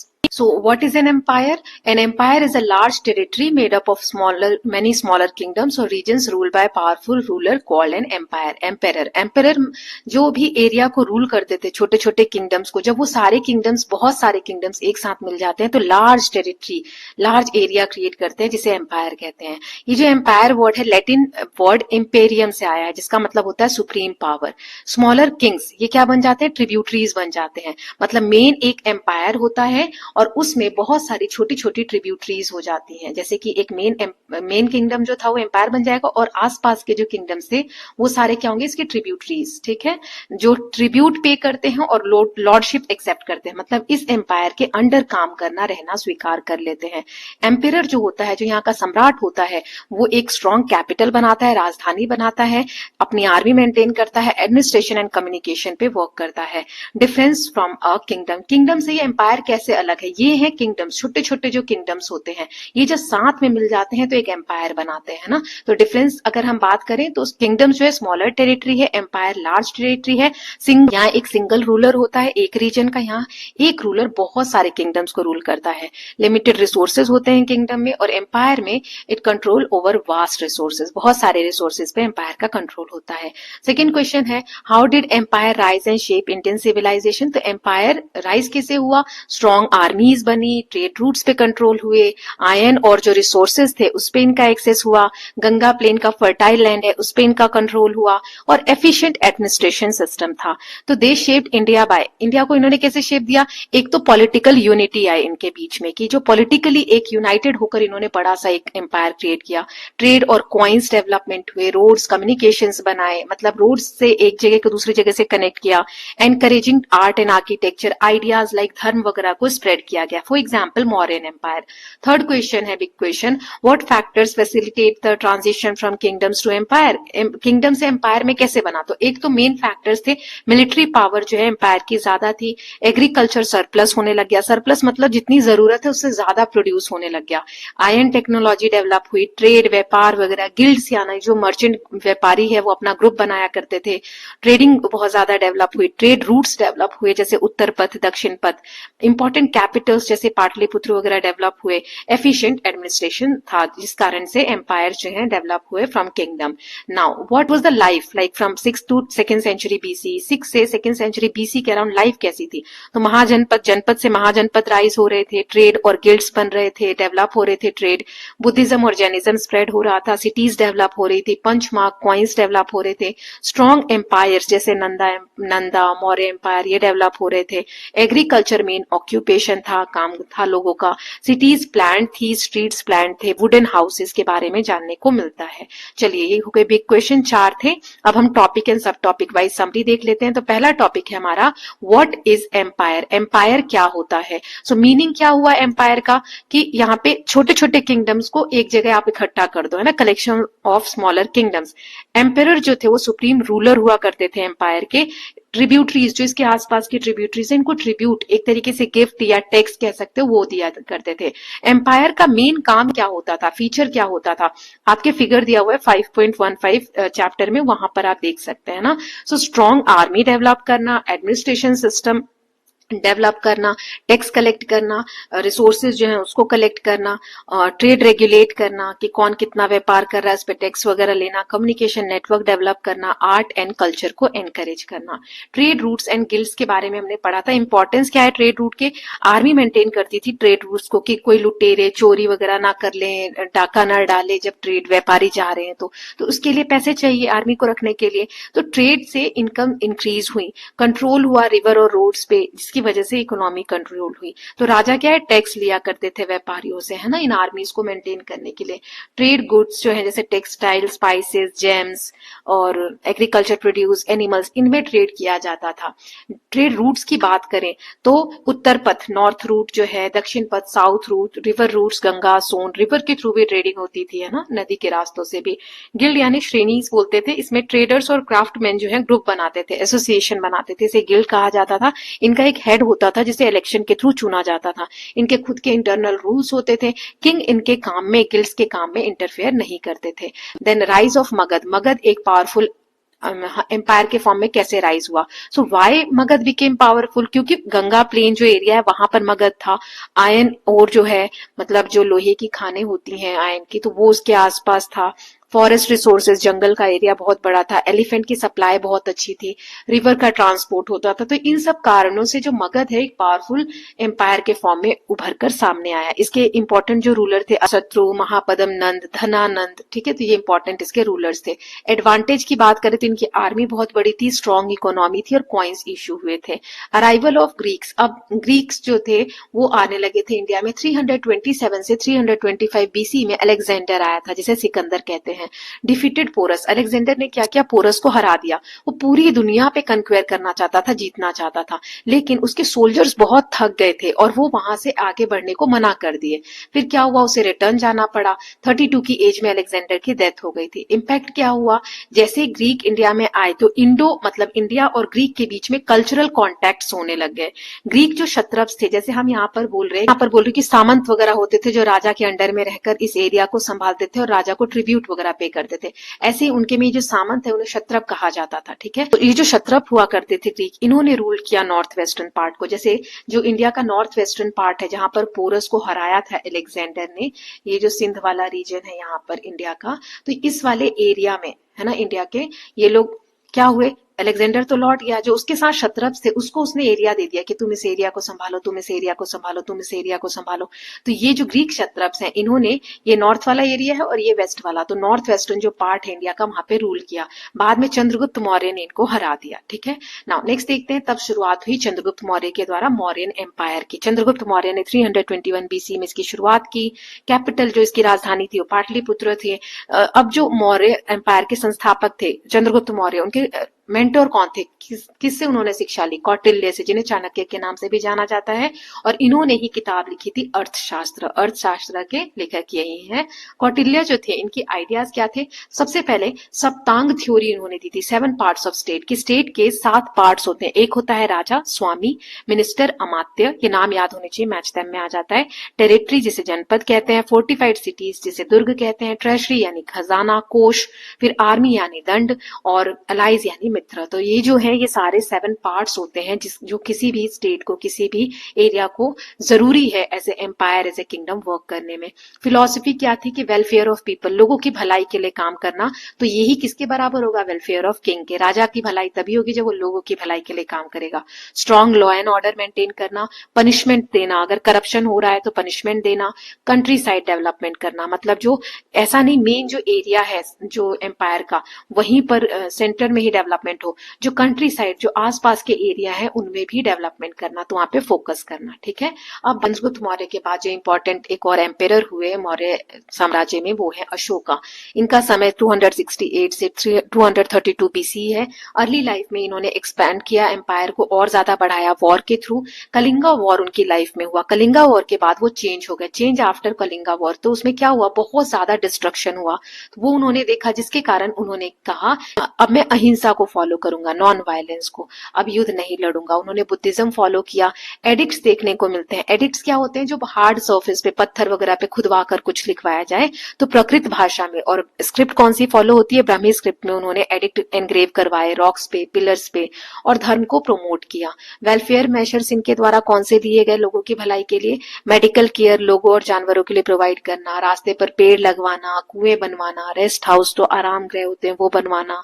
Religious tolerance को एनकरेज किया उन्होंने। रिलीजियस टॉलरेंस मतलब कि अपने धर्म को तो मानो ही मानो, लेकिन दूसरे के धर्म के प्रति भी रिस्पेक्ट रखो। तो ये उनके द्वारा शुरुआत की गई। मॉडर्न पीरियड के समय में लाइफ कैसी हुआ करती थी, तो सिटीज में अगर लाइफ की बात करें तो प्लान सिटीज थी, वुडन हाउसेस थे, स्ट्रॉन्ग एडमिनिस्ट्रेशन थे और टैक्स सिस्टम था। एग्रीकल्चर की बात करें तो 2 क्रॉप्स जो है पर ईयर उगाई जाती थी। फैमिन प्रोटेक्शन, अगर जैसे सूखा पड़ जाता है तो उस समय अनाज का भरपूर प्रोटेक्शन करके रखा जाता था, संग्रह करके रखा जाता था। कम्युनिकेशन की बात करें तो कुरियर्स, रेल रोड्स वगैरह जो है वो डेवलप हो चुके थे। क्लॉथिंग की बात करें, कॉटन के कपड़े पहना करते थे लोग और लेदर के फुटवेयर भी पहना करते थे। आर्ट एंड आर्किटेक्चर की बात करें तो सांची स्तूपा आपने देखा होगा कि अशोका के समय में बिल्ट हुआ, स्टोन का आर्किटेक्चर है। अशोकन पिलर्स जो उन्होंने बनवाए थे, उस पर कुछ लिखवाया था, वो हाईली पॉलिश्ड है। लॉ एंड कैपिटल, उसके ऊपर एक कैपिटल रखा होता था, जो लॉयन कैपिटल, नेशनल एम्बलम यहीं से लिया गया है हमारा, है ना, जिसपे 4 शेर बने होते हैं चारों तरफ से, वो वाला। पंच मार्क कॉइन्स है, use for trades and had symbols. Now next देख लेते हैं डिक्लाइन ऑफ एम्पायर। ये एम्पायर डिक्लाइन कैसे हुआ? रीजन इसके है कि बाद में बहुत ज्यादा टैक्सेस लोगों से कलेक्ट करने लग गए, लोग परेशान हो गए, वीक सक्सेसर्स, आगे आने वाले जो राजा थे वो बहुत ज्यादा सही नहीं थे, मतलब उनका शासन व्यवस्था करने का, चलाने का तरीका सही नहीं था। बड़ी टेरिटरीज, इतना बड़ा एम्पायर हो गया था तो उसको मैनेज करना टफ हो गया था नेचुरल डिजास्टर्स की वजह से। और ट्रिब्यूटरीज जो थी, जो हमने बोला कि जो मैंने बोला एक मेन साम्राज्य है, तो ये लोग अब पावरफुल होने लगे, ये कहने लगे अब हम अपना किंगडम खुद बनाएंगे, हम खुद शासन करेंगे, हम इनकी नहीं मानेंगे ना। सो इस वजह से एम्पायर्स आर पावरफुल, पावरफुल तो थे लेकिन फ्रिजाइल हो गए, बहुत नाजुक हो गए, जल्दी से टूटने लगे। तो क्या क्या पढ़ा इस चैप्टर में हमने, फाइनल अंडरस्टैंडिंग देख लेते हैं। Empire brought unity and prosperity, Mauryas created first large Indian empire, Kautilya ने शेप दिया गवर्नेंस के आइडिया को, अशोक ने प्रमोट किया पीस एंड धर्म। मेन जो मैनी सिंबल्स जैसे लॉयन कैपिटल, धर्म चक्र, ये इन्फ्लुएंस करते हैं मॉडर्न इंडिया को। So I hope this chapter is clear to all of you. Now theme B ही टेपेस्ट्री ऑफ पास्ट का हम सेकंड चैप्टर नंबर 6 देखने वाले हैं, age of reorganisation. So let us start. इसके बिग क्वेश्चंस देख लेते हैं। Why is period after Maurya empire called as of reorganization? Maurya empire इतना बड़ा था, उसके बाद के समय को एज ऑफ रीऑर्गेनाइजेशन क्यों कहते हैं? क्योंकि जब मौर्य एम्पायर का लास्ट रूलर जो था उसका असैसिनेशन हुआ, उसको मार दिया गया, तो इसके बाद एम्पायर छोटे छोटे किंगडम्स में टूट गया। जैसा मैंने आपको बताया, आपस में ये लोग लड़ने लग गए थे ना। सो जो पुराने रीजन्स थे वो रीऑर्गेनाइज होने लगे, नए पॉलिटिकल पावर्स आने लगे, बहुत सारी डायनेस्टीज आने लगी, जैसे शुंगा, सातवाहनास, छेदीज, इंडो ग्रीक्स, शकाज, कुशानास, चोलास, चेरास, पांड्यास, है ना। बहुत सारे वॉर्स होने लगे, अलायंस चेंज होने लगे, पॉलिटिकल बाउंड्रीज चेंज होने लगी।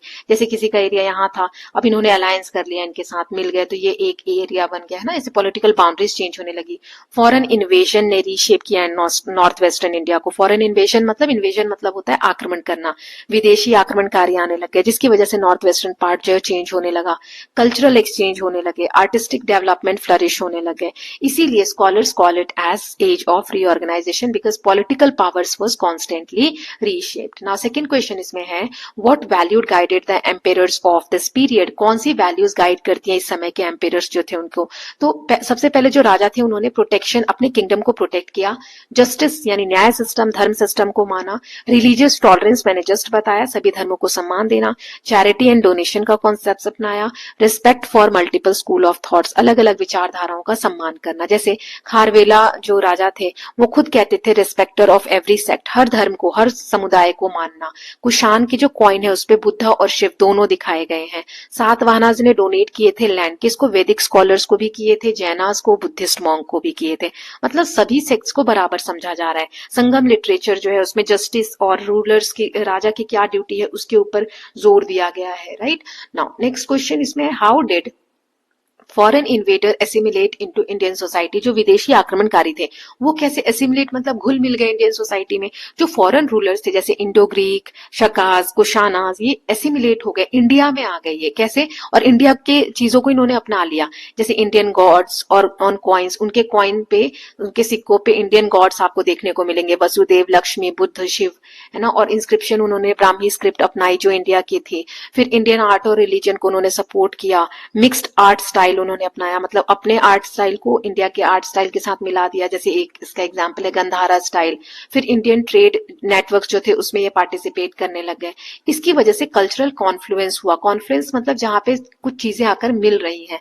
ब्लेंड हुआ, क्या, किसका ब्लेंड हुआ? इंडियन और फॉरेन ट्रेडिशन का, है ना। एक नया ही एक कल्चर डेवलप होकर सामने आया। अब इस चैप्टर की टॉपिक और सब टॉपिक वाइज समरी देख लेते हैं। तो सबसे पहले मौर्य एम्पायर ब्रेकअप हुआ, टूटा। जो लास्ट मौर्य रूलर था, राजा था, उसको किसने मार दिया? पुष्यमित्र शुंग ने मार दिया। 185 BC के अराउंड हुआ। एम्पायर छोटे छोटे रीजनल किंगडम्स में टूट गया। नॉर्थ वेस्टर्न पार्ट जो है वल्नरेबल हुआ, इसका इन्वेशन हुआ, मतलब वहां पे आक्रमण होने लग गए बहुत ज्यादा, क्योंकि वल्नरेबल था, बहुत कमजोर था, वहां ज्यादा कंट्रोल नहीं था किसी का। सो सेकेंड सेंचुरी बीसी से थर्ड सेंचुरी बीसी के अराउंड ये जो एरिया है रफली कवर होता है। फिर शुंगास, छोटी छोटी डायनेस्टीज उभर कर सामने आई, उसमें से पहला हम पढ़ रहे हैं शुंगास के बारे में। लेते हैं पुष्यमित्र शुंग, जिसने लास्ट जो रूलर था उसको मारा, उसने फिर फाउंडेशन रखी शुंगा डायनेस्टी की। इसके फीचर क्या थे? नॉर्थ और सेंट्रल इंडिया में रूल किया, अश्वमेध यज्ञ परफॉर्म किया। मौर्य एम्पायर से ये छोटा था, है ना, क्योंकि एज कम्पेयर टू उससे छोटा ही होगा, छोटे एरिया में इसका कंट्रोल था। वैदिक ट्रेडिशन का रिवाइवल हुआ। कल्चर में इनका क्या कंट्रीब्यूशन था, संस्कृत को इन्होंने पैट्रनाइज किया, भरूच के जो स्तूपा रेलिंग्स है वो इनके समय में डेवलप हुए, बुद्धिस्ट आर्ट जो है अर्ली डेवलप हुए। फिर सातवाहना की बात करते हैं, इन्होंने डेक्कन एरिया, आंध्र, तेलंगाना, महाराष्ट्र वाले एरिया में इन्होंने रूल किया। इंपॉर्टेंट रूलर जो इसके थे गौतमीपुत्र सतकर्णी थे। ट्रेड जो है इनके समय में कॉइन हमें मिलते हैं गुजरात टू आंध्र इस एरिया में। मैरीटाइम शिप्स मतलब मैरीटाइम ट्रेड, समुद्री व्यापार भी होते थे। शिप्स कॉइन के ऊपर हमें शिप देखने को मिलते हैं, जहाज वगैरह बने हुए, इससे पता चलता है कि समुद्री व्यापार भी थे। रोमन एम्पायर के साथ इनका व्यापार था। किस चीज का व्यापार करते थे ये, स्पाइसेस का, मसालों का, टेक्सटाइल का, कपड़े वगैरह का, आइवरी का। फिर नानेघाट केव्स जो है यहाँ पर टॉल कलेक्शन के लिए हमने पढ़ा था इसके बारे में। सोसाइटी है यहाँ पे, राजा का जो नाम है वो मदर्स के नेम पे हुआ करता था। रानियां जो होती हैं वो वैदिक रिचुअल परफॉर्म किया करती थी, मॉन्क्स को डोनेशन दिया करते थे। कार्ला केव्स जो है, रॉक कट केव्स इसी समय में डेवलप हुए हैं।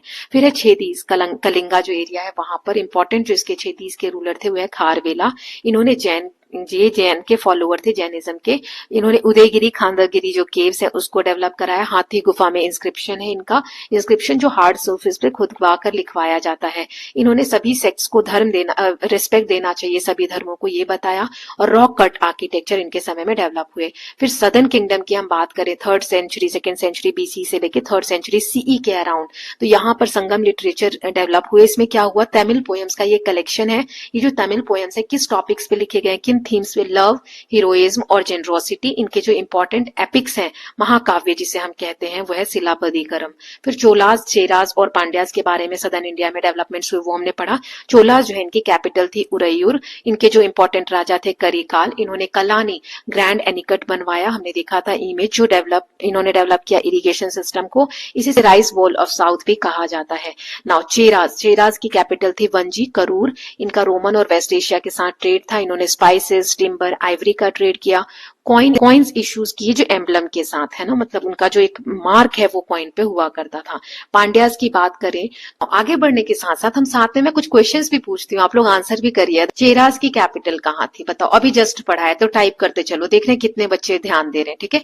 फिर पांड्यास की कैपिटल मदुरई थी, फेमस था ये पॉल्स के लिए। इनकी नेवल पावर जो समुद्री व्यापार वगैरह है उसमें बहुत ज्यादा पावरफुल थे, नेवी इनकी अच्छी थी। ग्रीक और रोमन के साथ इनके ट्रेड लिंक्स थे, वेलफेयर ओरिएंटेड रूलर थे। अब इंडो ग्रीक के बारे में पढ़ेंगे, जो भी टॉपिक में पढ़ा रही हूँ ध्यान से पढ़ते चलना, मैं क्वेश्चंस भी पूछूंगी बीच बीच में, लेकिन बच्चे आंसर तो करते ही नहीं है। देखते हैं कितने बच्चे आंसर करते हैं। अब मुझे ये बताओ पांड्यास के ट्रेड रिलेशन किसके किसके साथ थे, है ना, जल्दी से फटाफट आंसर लिखो। नाउ इंडो ग्रीक्स की अगर हम बात करें तो इनके जो सक्सेसर्स थे, ये किसके सक्सेसर्स थे, अलेक्जेंडर के, है ना, शत्रप्स जो थे। रूल्ड नॉर्थ वेस्ट एरिया में इन्होंने रूल किया। इनके जो कॉइन्स थे उस पर ग्रीक और इंडियन गॉड्स हमें देखने को मिलते हैं। कोई से आप इंडियन गॉड का नाम बताओगे, मैंने अभी क्वेश्चन बताते वक्त बताया था कि कौन कौन से इंडियन गॉड उनके कॉइन्स पे थे, एक कोई सा एक नाम बताओ। हेलियोडोरस पिलर जो है विदिशा के अराउंड इनके समय का है। इन्होंने कल्चरल ब्लेंडिंग स्टार्ट की। फिर शकास जो है इन्हें कहा जाता है इंडो साइथियंस। इन्होंने शक संवंत जो इंडियन नेशनल कैलेंडर है उसकी शुरुआत की। Ruled north western part after Indo Greek के बाद इन्होंने नॉर्थ वेस्टर्न पार्ट जो है वो रूल किया था। नाउ कुशानास के बारे में पढ़ते हैं। अब मुझे बताओ पहले इंडो ग्रीक आए थे या पहले शकाज आए थे, ठीक है, ये मुझे बताओ। सो एस लिख देना या इंडो ग्रीक लिख देना, कुछ टाइम स्टैम्प लिखने की जरूरत नहीं है, मैं समझ जाऊंगी किस क्वेश्चन का आंसर है।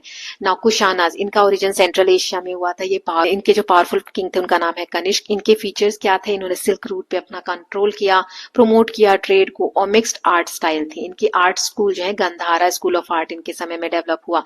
गंधारा स्कूल जो है इसमें ग्रे ब्लैक स्टोन यूज होता था और ग्रीक का इन्फ्लुएंस देखने को मिलता था। इसमें रियलिस्टिक ऐसी बुद्धा के स्टैचूज देखोगे तो लगेगा रियल स्टैचूज हैं।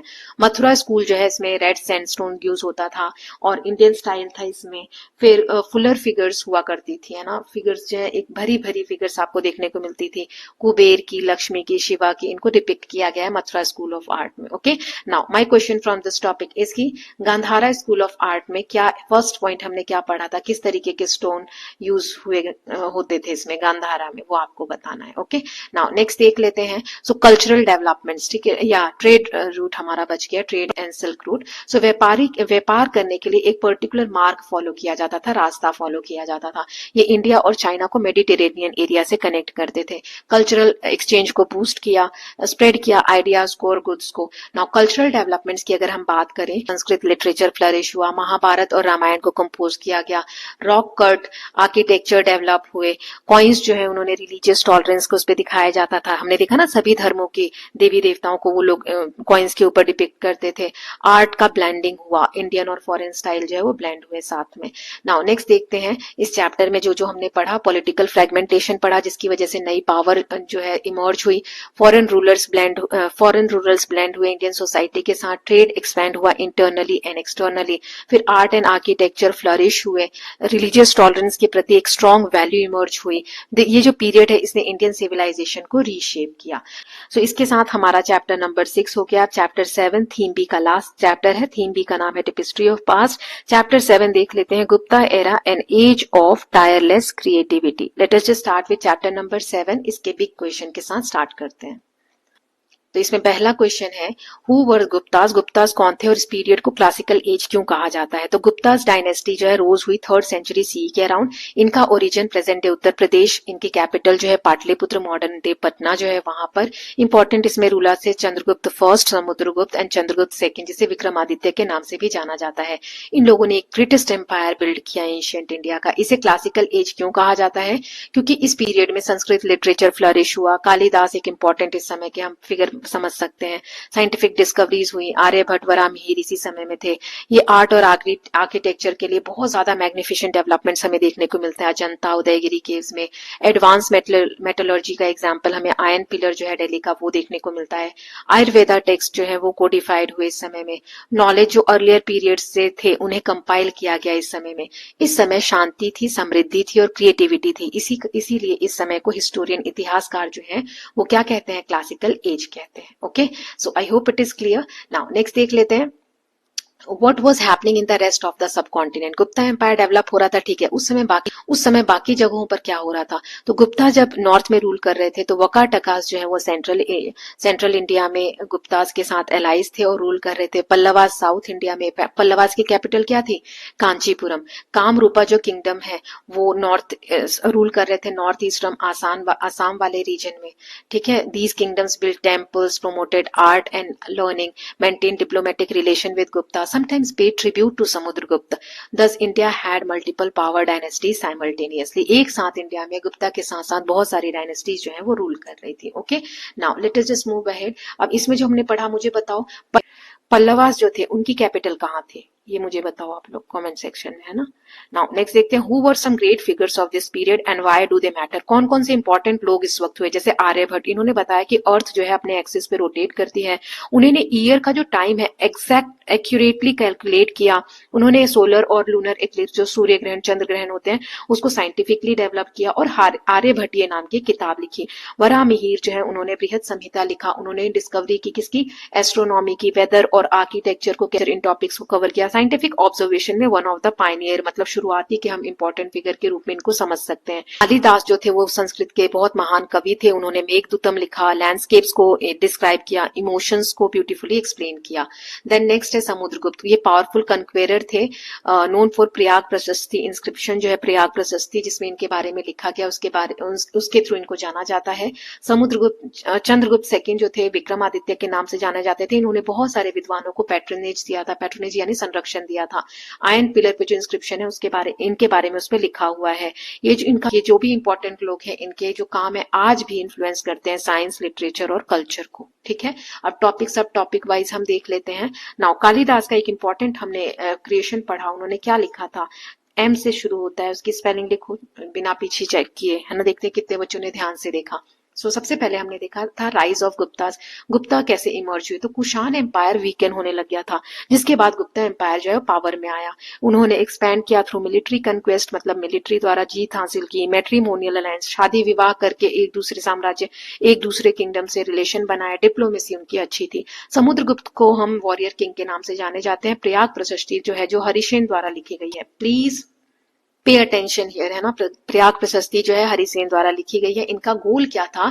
धरणी बंधा, मतलब unifier of earth, defeated many kings, बहुत सारे राजाओं को इसने हराया समुद्रगुप्त ने, and allowed defeated rulers to remain as tributaries, मतलब राजाओं को हराकर ये नहीं कहा, उनका हड़प नहीं लिया सभी चीजें। उन्होंने कहा कि हम मेन है लेकिन आप हमारे साथ मिलकर काम कीजिए, है ना, ट्रिब्यूटरीज की तरह वर्क कीजिए। उन्होंने अश्वमेध यज्ञ परफॉर्म किया समुद्रगुप्त ने, और पैटर्न थे वो, मतलब बहुत सारे लोगों को संरक्षण दिया जो आर्ट से रिलेटेड थे। एक कॉइन पे उन्हें खुद भी वीणा बजाते हुए दिखाया गया है। चंद्रगुप्त सेकंड जिन्हें विक्रमादित्य के नाम से भी जाना जाता है, इन्हें चंद्र आयन पिलर पे जो मेंशन है चंद्र के नाम से मेंशन किया गया है। ये विष्णु के डिवोटी थे, भक्त थे। नाउ इन्होंने एम्पायर को वेस्टवर्ड एक्सटेंड किया, स्कॉलर्स और आर्टिस्ट को पैट्रन देते थे, ग्रेट स्टेबिलिटी थी इनके समय में। नाउ मुझे ये बताओ, जो इलाहाबाद का पिलर इंस्क्रिप्शन है इलाहाबाद वाला, वो किसने लिखवाया है? मतलब किसके समय में हुआ है? समुद्रगुप्त के समय में। लेकिन किसने लिखवाया है वो बताओ मुझे आप, है ना।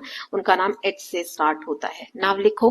फिर है एडमिनिस्ट्रेशन देख लेते हैं इस समय का। तो एयर जो है प्रोविंसेस में डिवाइड था। यहाँ पे लैंड ग्रांट्स दिए जाते थे, लोकल जो राजा है उनको, प्रेस्ट को, चीफटेंस को। कॉपर प्लेट इंस्क्रिप्शन देखने को मिलते हैं कि लैंड ग्रांट्स दिए गए थे, जो भी जमीनें दान में दी जाती थी उसके बारे में रिकॉर्ड्स रखे जाते थे। टाइटल्स यूज करते थे राजा, जैसे महाराजा धीराज, सम्राट, चक्रवर्ती, ठीक है। फिर इकोनॉमी और ट्रेड की बात करें इस समय की, तो रेवेन्यू रिसोर्सेज क्या थे? लैंड से जो टैक्स कलेक्ट होता था ये मेन सोर्स था। फिर fines, trade tax, mines, irrigation, ये सारे इंपॉर्टेंट टैक्सेस कलेक्ट किए जाते थे। ट्रेड्स की बात करें तो ट्रेड जो है सी रूट्स के थ्रू भी डेवलप थे, जैसे मेडिटेरेनियन वर्ल्ड के साथ, साउथ ईस्ट एशिया के साथ, चाइना के साथ। इंडियन ओशन नेटवर्क था। एविडेंस फ्रॉम सोकोत्रा आइलैंड्स, वहां पे हमें एविडेंस मिलते हैं कि ट्रेड वहां पर भी फेमस था। क्या एक्सपोर्ट्स होते थे? Tiles, spices, ivory and gemstones. Then यहाँ ना उस समय की सोसाइटी कैसी थी? तो चाइना के एक ट्रैवलर थे फाहियान, वो इस समय में विजिट किए थे, तो उनके अकाउंट से हमें पता चलता है कि सिटी प्रॉस्पेरियस थी, वेल्दी मर्चेंट्स थे, चैरिटी हॉस्पिटल थे, फिली स्ट्रीट्स थी, सैलरीड ऑफिशियल्स थे, ऑफिसर्स को सैलरी दी जाती थी। किंग एंड राइचियस सोसाइटी, मतलब न्यायपूर्ण सोसाइटी थी वहां पर। लेकिन कुछ चीजें लेकिन बताई गई, जैसे हार्श ट्रीटमेंट होता था चंडालास के साथ, जिन्हें आउटकास्ट समझा जाता था। ओके, नाउ नेक्स्ट आगे बढ़ते हैं। Art and architecture. यहाँ बताओ फाहियान जो थे वो किस कंट्री से आए हुए थे? ठीक है, तो इनके बारे में बताओ ना। आर्ट एंड आर्किटेक्चर, अजंता केव जो है इस समय में डेवलप हुए, केव पेंटिंग्स, जातका टील्स वहां पर दिखाई गई हैं पेंटिंग्स में। बोधि सत्व पद्म पानी का वहां पे पेंटिंग किया गया है। उदयगिरी जो केव्स है वहां पे हिंदू रॉक कट टेम्पल्स हैं, विष्णु के स्कल्पचर्स हैं, सारनाथ में बुद्धा के स्कल्पचर्स हैं, देवगढ़ टेम्पल जो है दशावतारा टेम्पल यहाँ पर है, विष्णु और शेषनाग यहाँ पे बनाए गए हैं। आयन पिलर 1600 ईयर ओल्ड है, लेकिन वो रस्ट रेसिस्टेंट है, मतलब अभी तक उस पर जंग नहीं लगी है। गुप्ता आर्ट जो है वो बैलेंस, हार्मनी और आइडियल ब्यूटी के लिए जाना जाता है। देन लिटरेचर इस समय में कालिदास की मेघदूतम, मैंने क्वेश्चन पूछा था उसमें मेघदूत आंसर है। एक है रघुवंशम, रिफाइंड संस्कृत पोएट्री उसमें हमें देखने को मिलती है। पुरानास कंपाइल हुए इस समय में, 18 जो पुराण है और एक्सपैंड हुए। साइंस एंड मैथमेटिक्स की बात करें तो आर्यभट्ट इस समय में फेमस थे, जिन्होंने बताया अर्थ रोटेट करती है अपने एक्सिस पे, एक साल का एक्यूरेट उन्होंने लेंथ बताया। सोलर और लूनर इक्लिप्स के बारे में बताया, अर्थ के साइज को एस्टिमेट किया, अंदाजा लगाया। वराहमिहिर जो थे वो बृहद संहिता इन्होंने लिखी, वेदर फोरकास्टिंग कैसे हो, टाउन प्लानिंग कैसे हो, एग्रीकल्चर कैसे किया जाए, इसके ऊपर उन्होंने बहुत सारी चीजें बताई है। आयुर्वेदा जो इस समय में डेवलप हुआ, चरक संहिता, सुश्रुत संहिता फाइनलाइज हुई, इसमें बहुत सारी हीलिंग अप्रोच के बारे में बताया गया है, सर्जिकल टेक्निक्स के बारे में बताया गया है, डाइट एंड मेडिसिन के बारे में बताया गया है। अदर जो कॉन्टेम्प्ररी किंगडम्स थे उस समय के, मैंने बताया पूरे इंडिया में अलग अलग शासन व्यवस्था थी, अलग अलग लोग शासन कर रहे थे। जैसे पल्लवास, इनकी कैपिटल कांचीपुरम है ना, ये मैंने पूछा था आपसे। ये शिवा के डिवोटी थे, इन्होंने रॉक कट टेम्पल्स बनवाए। सेंटर ऑफ लर्निंग के फॉर्म में घटिकास कहा जाता था, स्कूल जैसे आज के होते हैं उस तरीके से सेंटर ऑफ लर्निंग डेवलप किए गए। कामरूप जो आसाम में है, ब्रह्मपुत्र वैली में, यहाँ वर्मन डायनेस्टी रूल करती थी। कल्चरल और रिलीजियस सेंटर्स हुआ करते थे। वकाटका सेंट्रल इंडिया में रूल करते थे, ये गुप्ता के अलाइज थे ना, गुप्तास के साथ वर्क करते थे। और अजंता केव में यहाँ पर इन्होंने सपोर्ट दिखाया था, जो भी यहाँ पे डेवलपमेंट्स हुए उसमें। नाउ नेक्स्ट है, आगे बढ़ने से पहले बताओ कामरूप कहाँ पर था? कामरूप में कौन सा रूलर फेमस था और ये कहाँ किस एरिया में डेवलप है? Then decline of Guptas, Guptas का डिक्लाइन कैसे हुआ? हुनास ने इन्वेजन किया सेंट्रल एशिया से, जिसकी वजह से जो बाद के राजा थे वो रूलर जो थे वो वीक थे और उनका कंट्रोल नहीं रह पाया। फिर रीजनल पावर राइज होने लगे, एम्पायर जो है टूट गया छोटे छोटे पार्ट्स में 6th सेंचुरी सीई के अराउंड। ओके, नाउ इस चैप्टर में हमने क्या क्या सीखा? गुप्ता एम्पायर में पॉलिटिकल स्टेबिलिटी थी और कल्चरल एक्सप्लोजन था। मेजर प्रोग्रेस साइंस और आर्ट के फील्ड में, लिटरेचर के फील्ड में हमें देखने को मिला। एडमिनिस्ट्रेशन और ट्रेड बहुत स्ट्रांग था, लास्टेड फॉर सेंचुरीज, इसका जो प्रभुत्व था बहुत समय तक चला। Truly one of the high point of Indian civilization. Now with this we are done with theme B. सारे चैप्टर हमने थीम बी के देख लिए हैं। अब थीम सी देखेंगे, our cultural heritage and knowledge tradition. इसमें एक ही चैप्टर है, चैप्टर नंबर 8, उसको देख लेते हैं। How the land becomes sacred, land कैसे सेक्रेड बनता है, कोई भी जगह जो है कैसे हम कहने लगते हैं कि वो जगह पवित्र है। तो इसके बिग क्वेश्चन देख लेते हैं, सेक्रेडनेस होता क्या है, पवित्रता क्या होती है, जिसमें कुछ डीपली रिलीजियस या स्पिरिचुअल हो, आत्मिक तौर पर धार्मिक तौर पर वो बहुत मायने रखती हो, रिस्पेक्ट और रेवरेंस दिया जाता हो उसके लिए, वो जगह बहुत इंपॉर्टेंट हो, होली और डिवाइन, मतलब हम बोल सकते हैं हमारे लिए पवित्र हो कोई जगह, ठीक है। जैसे सेक्रेडनेस किसे कहा जाता है, एक सेक्रेड प्लेस हो सकता है, कोई श्राइन हो सकता है, कोई मंदिर हो सकता है, कोई पिलग्रिमेज जर्नी जैसे तीर्थ यात्रा करते हैं वो जगह हो सकती है, पिलग्रिमेज रूट हो सकता है, वो रास्ते को भी हम कह सकते हैं, या पूरी धरती भी सेक्रेड हो सकती है। इंडिया में सेक्रेडनेस जो है क्लोजली कनेक्ट होता है ज्योग्राफी से, कल्चर से, ट्रेडिशन से और स्पिरिचुअलिटी से। कोई भी लैंड कैसे सेक्रेड हो जाता है, ये बहुत इंपॉर्टेंट क्वेश्चन है, ये आएगा आपके एग्जाम में। So land become sacred through sacred sites, temples, stupas, dargah, takht, ये सारे सेक्रेड साइट्स होते हैं। या कोई पिलग्रिमेज का रास्ता है किसी कंट्री में तो उसे हम सेक्रेड साइट बोलते हैं। सेक्रेड पवित्र नदियां भी हो सकती है, गंगा, यमुना, नर्मदा, कावेरी। सेक्रेड माउंटेन्स हो सकते हैं, कैलाश पर्वत, तिरुमला, वैष्णो देवी।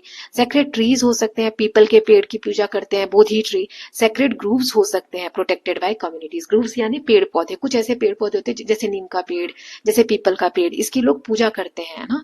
नेटवर्क लाइक 4 धाम, 12 ज्योतिर्लिंग, 51 शक्तिपीठ, ये सारे क्या है, ये पूरी इंडिया में फैले हुए हैं और पूरी ज्योग्राफी को कनेक्ट करते हैं। इसीलिए पूरा India, entire land is viewed as divine, है ना। ऐसा समझा जाता है कि मानो मदर शक्ति, जो शक्ति है, जो कोई एक शक्ति है डिवाइन, उसकी ये बॉडी के पार्ट्स हैं, है ना। ये पूरा हमारा इंडिया इन सब चीजों से मिलकर क्या बनता है, एक पवित्र जगह बनती है। नाउ थर्ड क्वेश्चन इसमें है कि how do sacred sites and pilgrimage network connect with people's life and culture. ये जो हमने सेक्रेड साइट्स पढ़े, पिलग्रिमेज नेटवर्क्स पढ़े, ये कैसे लोगों को और कल्चर को कनेक्ट करते हैं। तो पिलग्रिमेज एक स्पिरिचुअल ग्रोथ होती है, आत्मिक तौर पर हमें शांति मिलती है, हमारे अंदर डेवलपमेंट होते हैं, डिसिप्लिन और सेल्फ कंट्रोल ये एनकरेज करते हैं। कल्चर का एक्सचेंज होता है, लोगों को अलग अलग डिफरेंट रीजन के लोगों को कनेक्ट करते हैं। लोकल इकोनॉमीज डेवलप होती है। आप कहीं तीर्थ यात्रा पे जाते हो तो वहां बहुत सारे लोग दुकान लगाकर बैठे होते हैं, सामान बेचते हैं। कहीं मंदिर वगैरह जाते हो तो क्या है, लोकल इकोनॉमीज डेवलप हो रही है, ट्रेड रूट ओवरलैप होते हैं, पिलग्रिम्स मीट करते हैं, जैसे ट्रेडर्स, स्कॉलर्स, डिबेटर्स, टीचर्स यहाँ पर मिलते हैं, जिसकी वजह से आइडियाज एक्सचेंज होते हैं, लैंग्वेज एक्सचेंज होते हैं, कस्टम ट्रेडिशन एक्सचेंज होते हैं और इंटीग्रेशन होता है, मतलब एक दूसरे के आइडियाज को अपनाते हैं लोग, समझते हैं, है ना।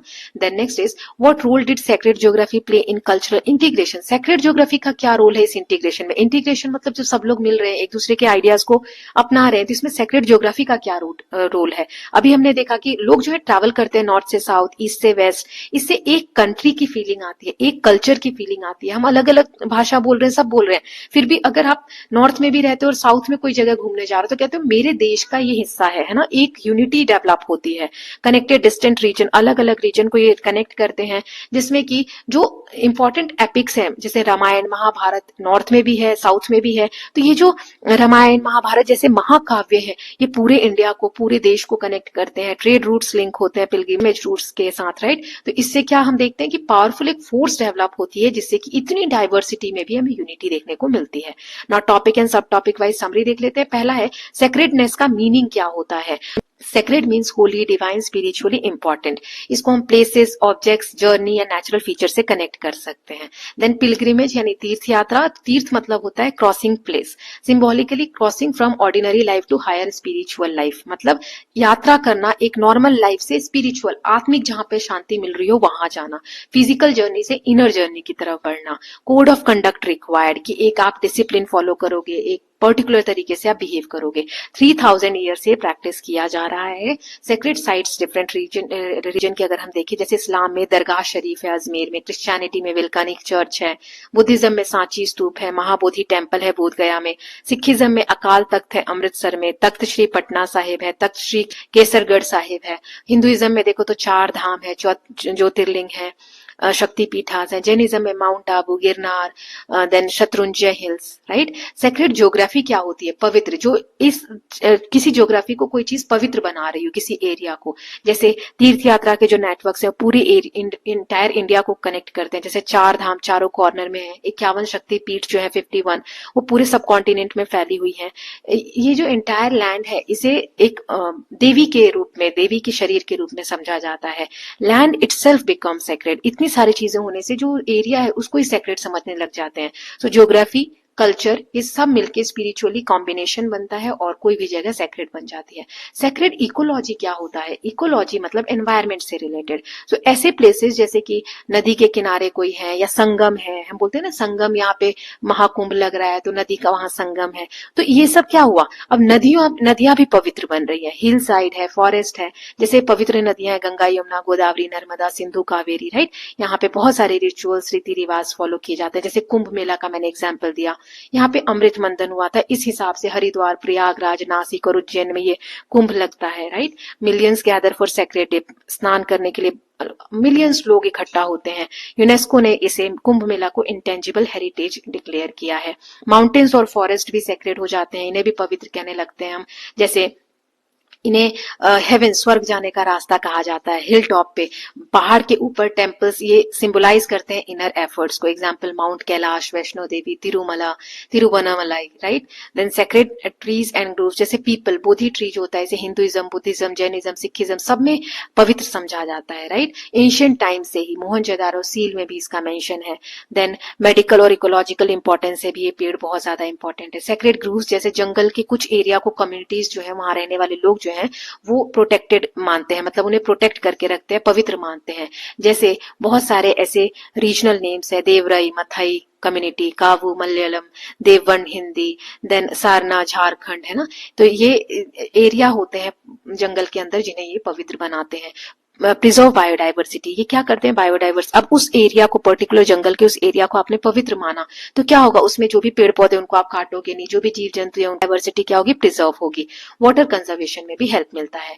Now for from pilgrimage to trade, pilgrimage यानी तीर्थ यात्रा पे आप जा रहे हैं, ठीक है, ये ट्रेड रूट से भी ओवरलैप होता है, व्यापारी भी उसी रास्ते से जा रहे हैं, राइट। तो उससे जैसे दो इंपॉर्टेंट रूट्स के बारे में हमने पढ़ा, उत्तर पथ और दक्षिण पथ। यहाँ जब लोग जाते हैं तो ट्रेड होता है, जैसे स्पाइसेस का, पर्ल्स का, गोल्ड का, कॉटन का, सैंडलवुड यानी चंदन का। सो ट्रेडर्स ऑफन ऑल्सो पिलग्रिम्स, तीर्थ यात्रा पे जाने वाले लोग अधिकतर व्यापारी भी होते हैं। सो इससे क्या हुआ, इकोनॉमी स्ट्रेंथन हुई और कल्चरल का भी इंटीग्रेशन हुआ। फिर sacred geography beyond India, India से ऐसा नहीं, इंडिया में ही ऐसा है, ग्रीस में भी सेक्रेड माउंटेन्स है। Native American viewed nature as sacred, Maoris जो है न्यूजीलैंड के, वो माउंटेन्स को एंसेस्टर समझते हैं। Then sacred world view prevents exploitation, जो पवित्र अगर किसी जगह को हम मान रहे तो उसे हम एक्सप्लॉइट नहीं करते, अलग तरीके से, गलत तरीके से यूज नहीं करते। तो हमें कंजर्वेशन की जरूरत है, इन सभी चीजों को प्रोटेक्ट करने की जरूरत है। जैसे आज हम नदियों को पोल्यूट कर रहे हैं, फॉरेस्ट की कटाई कर रहे हैं, तो जंगल सिकुड़ते चले जा रहे हैं, छोटे होते चले जा रहे हैं, सेक्रेड साइट भी डेंजर में है अभी। तो हमारी रेस्पॉन्सिबिलिटी क्या है कि इन्हें हम प्रोटेक्ट करें, कॉन्स्टिट्यूशनल ड्यूटी है हमारी कि हम अपने जो एनवायरमेंट है उसको प्रोटेक्ट करें। Then revive sacred respect for nature, nature के प्रति जो हमारा एक पवित्रता का व्यवहार रहा है उसे हमें रिवाइव करना चाहिए।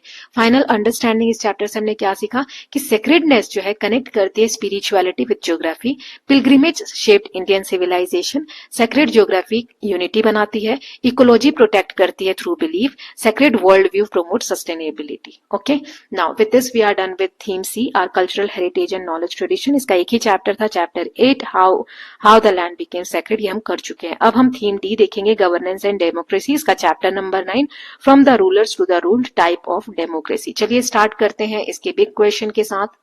तो पहला बिग क्वेश्चन है, what are the different types of government. इस चैप्टर में हमने देखा था डेमोक्रेटिक गवर्नमेंट होते हैं जिसमें डायरेक्ट और रिप्रेजेंटेटिव, दो टाइप की डेमोक्रेसी होती है। रिप्रेजेंटेटिव में भी दो होते हैं, एक पार्लियामेंट्री डेमोक्रेसी और दूसरी presidential democracy. Other form of government में मोनार्की है, जहां पे एब्सोल्यूट मोनार्की होती है और कॉन्स्टिट्यूशनल मोनार्की होती है।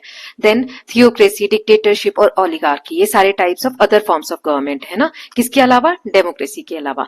Now next is, where do government get their power from, government को पावर कहां से मिलती है। तो डेमोक्रेसी में लोगों से मिलती है, मोनार्की में हेरिडिटरी रूलर्स होते हैं, जो राजा हैं वो फैमिली के हिसाब से बनते हैं, मतलब जिस फैमिली के हैं उसी फैमिली में आगे चलकर कोई व्यक्ति राजा बनेगा।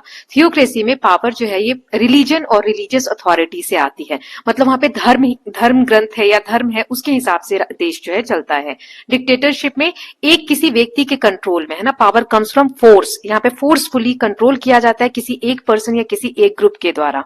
ओलिगार्की में पावर जो है स्मॉल वेल्दी और पावरफुल ग्रुप, मतलब कुछ ताकतवर लोग हैं, कुछ वेल्दी पैसे वाले लोग हैं, वो लोग मिलकर पूरे देश का या पूरी जो भी संस्था की हम बात कर रहे हैं उसमें शासन चलाते हैं, तो उसे ओलिगार्की कहते हैं। नाउ नेक्स्ट क्वेश्चन है, how does a countries government interact with the people? किसी भी देश की जो गवर्नमेंट है लोगों से कैसे बातचीत करती है? तो पहले लोगों के लिए लॉ बनाने का काम लेजिस्लेटिव फंक्शन गवर्नमेंट करती है, इंप्लीमेंटिंग लॉ को पूरा करने का एग्जीक्यूटिव फंक्शन गवर्नमेंट करती है, इंश्योरिंग लॉज आर फॉलोड, की लॉ सही से फॉलो हो रहे हैं कि नहीं, जुडिशरी ये काम करती है, होल्डिंग इलेक्शन, हम कैसे पार्टिसिपेट करते हैं, क्योंकि इलेक्शंस होते हैं तो हम डिसाइड करते हैं गवर्नमेंट कौन बनेंगे डेमोक्रेसीज में, राइट। सर्विसेज गवर्नमेंट हमें प्रोवाइड करती है जैसे एजुकेशन, हेल्थ और सिक्योरिटी, कलेक्टिंग टैक्सेस, गवर्नमेंट हमसे टैक्स कलेक्ट करती है, इंश्योरिंग वेलफेयर एंड डेवलपमेंट, देश अच्छे से ग्रोथ करे, डेवलपमेंट हो, ये सब गवर्नमेंट इंश्योर करती है। So in democracy government is accountable to people, लोगों के प्रति उत्तरदायी होता है गवर्नमेंट का, नहीं तो जो लोग हैं वो एक्शन लेते हैं, इलेक्शन में उन्हें चुनेंगे नहीं नेक्स्ट में, राइट। नेक्स्ट क्वेश्चन है, why does democracy matter? Democracy क्यों इतना मैटर करती है? इट मैटर्स बिकॉज यहाँ पर इक्वालिटी बिफोर लॉ है, लॉ सबके लिए बराबर होता है, इसमें freedom of speech and expression, आप जो बात रखना चाहते हैं रख सकते हैं, आपको कोई भी दबाव नहीं देगा कि आप बोलो मत। यूनिवर्सल एडल्ट फ्रेंचाइजी है, मतलब कि जो भी 18 साल या उससे ज्यादा के व्यक्ति हैं वो इलेक्शन में पार्टिसिपेट कर सकते हैं, ये सिटीजन को अलाउ करते हैं कि गवर्नमेंट को आप चेंज कर सकते हो through the process of election. Judiciary independent है, जुडिशरी के काम में कोई भी हस्तक्षेप नहीं कर सकता। Then promotes welfare of all citizen, सभी जो नागरिक है उनके वेलफेयर के लिए, भलाई के लिए सरकार काम करती है, इसीलिए डेमोक्रेसी मैटर करती है। हालांकि डेमोक्रेसी के अपने चैलेंजेस है, इसमें करप्शन देखने को मिलता है, इनइक्वालिटी, मिसयूज ऑफ पावर, फिर भी it is considered as best system for protecting people's right. अब हम topic wise, sub topic wise summary देख लेते हैं। तो पहला टॉपिक है, व्हाट इज गवर्नमेंट? गवर्नमेंट होता क्या है? गवर्नमेंट एक सिस्टम है, गवर्नमेंट एक बॉडी है जो कि लॉ और ऑर्डर मेंटेन करती है, सिक्योरिटी बनाकर रखती है, डिफेंस देखती है, हमारे देश की रक्षा का जो काम है वो देखती है, पब्लिक सर्विसेज प्रोवाइड करती है, इकोनॉमी जो हमारे देश की अर्थव्यवस्था है उसको चलाती है, लोगों की भलाई के लिए काम करती है, और रिलेशन जो है दूसरी कंट्रीज के साथ बनाकर रखती है। गवर्नमेंट के फंक्शन क्या क्या हो सकते हैं? तो सबसे पहले 3 इंपॉर्टेंट फंक्शन है। पहला है लेजिस्लेटिव, लेजिस्लेटिव मतलब लीगल, लॉ बनाने का काम गवर्नमेंट का होता है, जैसे इंडिया में पार्लियामेंट करती है ये काम और यूएसए में कांग्रेस करती है। एग्जीक्यूटिव, ये लॉ को इंप्लीमेंट करते हैं, पूरा करते हैं, जैसे प्राइम मिनिस्टर और काउंसिल ऑफ मिनिस्टर जो है ये एग्जीक्यूटिव है, और प्रेसिडेंट यूएसए में, तो ये एग्जीक्यूटिव पार्ट है जो लॉ को इंप्लीमेंट करने का काम करते हैं। थर्ड फंक्शन है गवर्नमेंट का जुडिशरी, जो लॉ को इंटरप्रेट करते हैं। इंटरप्रेट करना मतलब कॉन्स्टिट्यूशन में कुछ लिखा हुआ है, उस लॉ का मतलब क्या है, हर व्यक्ति अपने हिसाब से मतलब निकाल सकता है, लेकिन जुडिशरी का काम होता है जो वो कहेगी वही सही होता है। देन फंडामेंटल राइट्स को प्रोटेक्ट करने का काम जुडिशरी का होता है। डेमोक्रेसी में जो जुडिशरी है वो इंडिपेंडेंट होती है, मतलब इसके कामकाज में कोई भी अदर ऑर्गन जो है गवर्नमेंट का वो हस्तक्षेप नहीं करता है। फिर डेमोक्रेसी क्या होती है? Democracy means rule of the people, power and authority, ऐसी गवर्नमेंट की फॉर्म जिसमें लोगों से पावर और अथॉरिटी मिले उसे डेमोक्रेसी कहते हैं। जैसे student committee formed by voting, voting के द्वारा स्टूडेंट कमिटी फॉर्म हुई, जो आपकी बुक में एग्जाम्पल दिया था, तो उसमें क्या हुआ, बच्चों ने चुना कि कौन से स्टूडेंट कमिटी में मेंबर्स बनेंगे, राइट। फंडामेंटल प्रिंसिपल्स क्या है डेमोक्रेसी में? तो डेमोक्रेसी में सबसे पहले इक्वालिटी इंश्योर होती है कि हर व्यक्ति लॉ के बराबर इक्वल है, लॉ के सामने इक्वल है। Equal access to education and health care, सबको पढ़ाई का, हेल्थ केयर का, जैसे गवर्नमेंट हॉस्पिटल्स वगैरह है, गवर्नमेंट स्कूल है, इससे क्या है, शिक्षा का अधिकार सबको मिल रहा है। Then freedom of speech, second, कि हम जो बोलना चाहें, जो हम एक्सप्रेस करना चाहें, जो हमारी चॉइस है, मैं कुछ कपड़े पहनना चाहूं और कोई मुझे रोक दे, तो ये मतलब मेरी फ्रीडम ऑफ चॉइस है, मैं जो पहनना चाहूं वो पहन सकती हूँ, है ना, तो ये हमें फ्रीडम मिलती है डेमोक्रेसी में। रिप्रेजेंटेटिव पार्टिसिपेशन है, मतलब हम डायरेक्टली तो पार्टिसिपेट नहीं करते गवर्नमेंट को चलाने में, लेकिन हम अपने रिप्रेजेंटेटिव को चुनते हैं इलेक्शंस के द्वारा, जो इलेक्शंस रेगुलर बेसिस पे होते हैं, इसलिए गवर्नमेंट जो चुनी जाती है वो हमारे प्रति अकाउंटेबल होती है। यहाँ पर यूनिवर्सल एडल्ट फ्रेंचाइजी है, मतलब कि सभी एडल्ट मेंबर्स जो है हमारे सिटीजन्स हैं वो, उनको राइट ऑफ वोट है ना, राइट टू वोट है, वोट दे सकते हैं। देन इंडिपेंडेंट जुडिशरी, ये हमारे कोई भी अधिकारों का हनन हो रहा है, गवर्नमेंट हमारे अधिकारों को छीन रही है, कोई नहीं मान रहा है, तो जुडिशरी क्या करती है, हमारे राइट्स को प्रोटेक्ट करती है।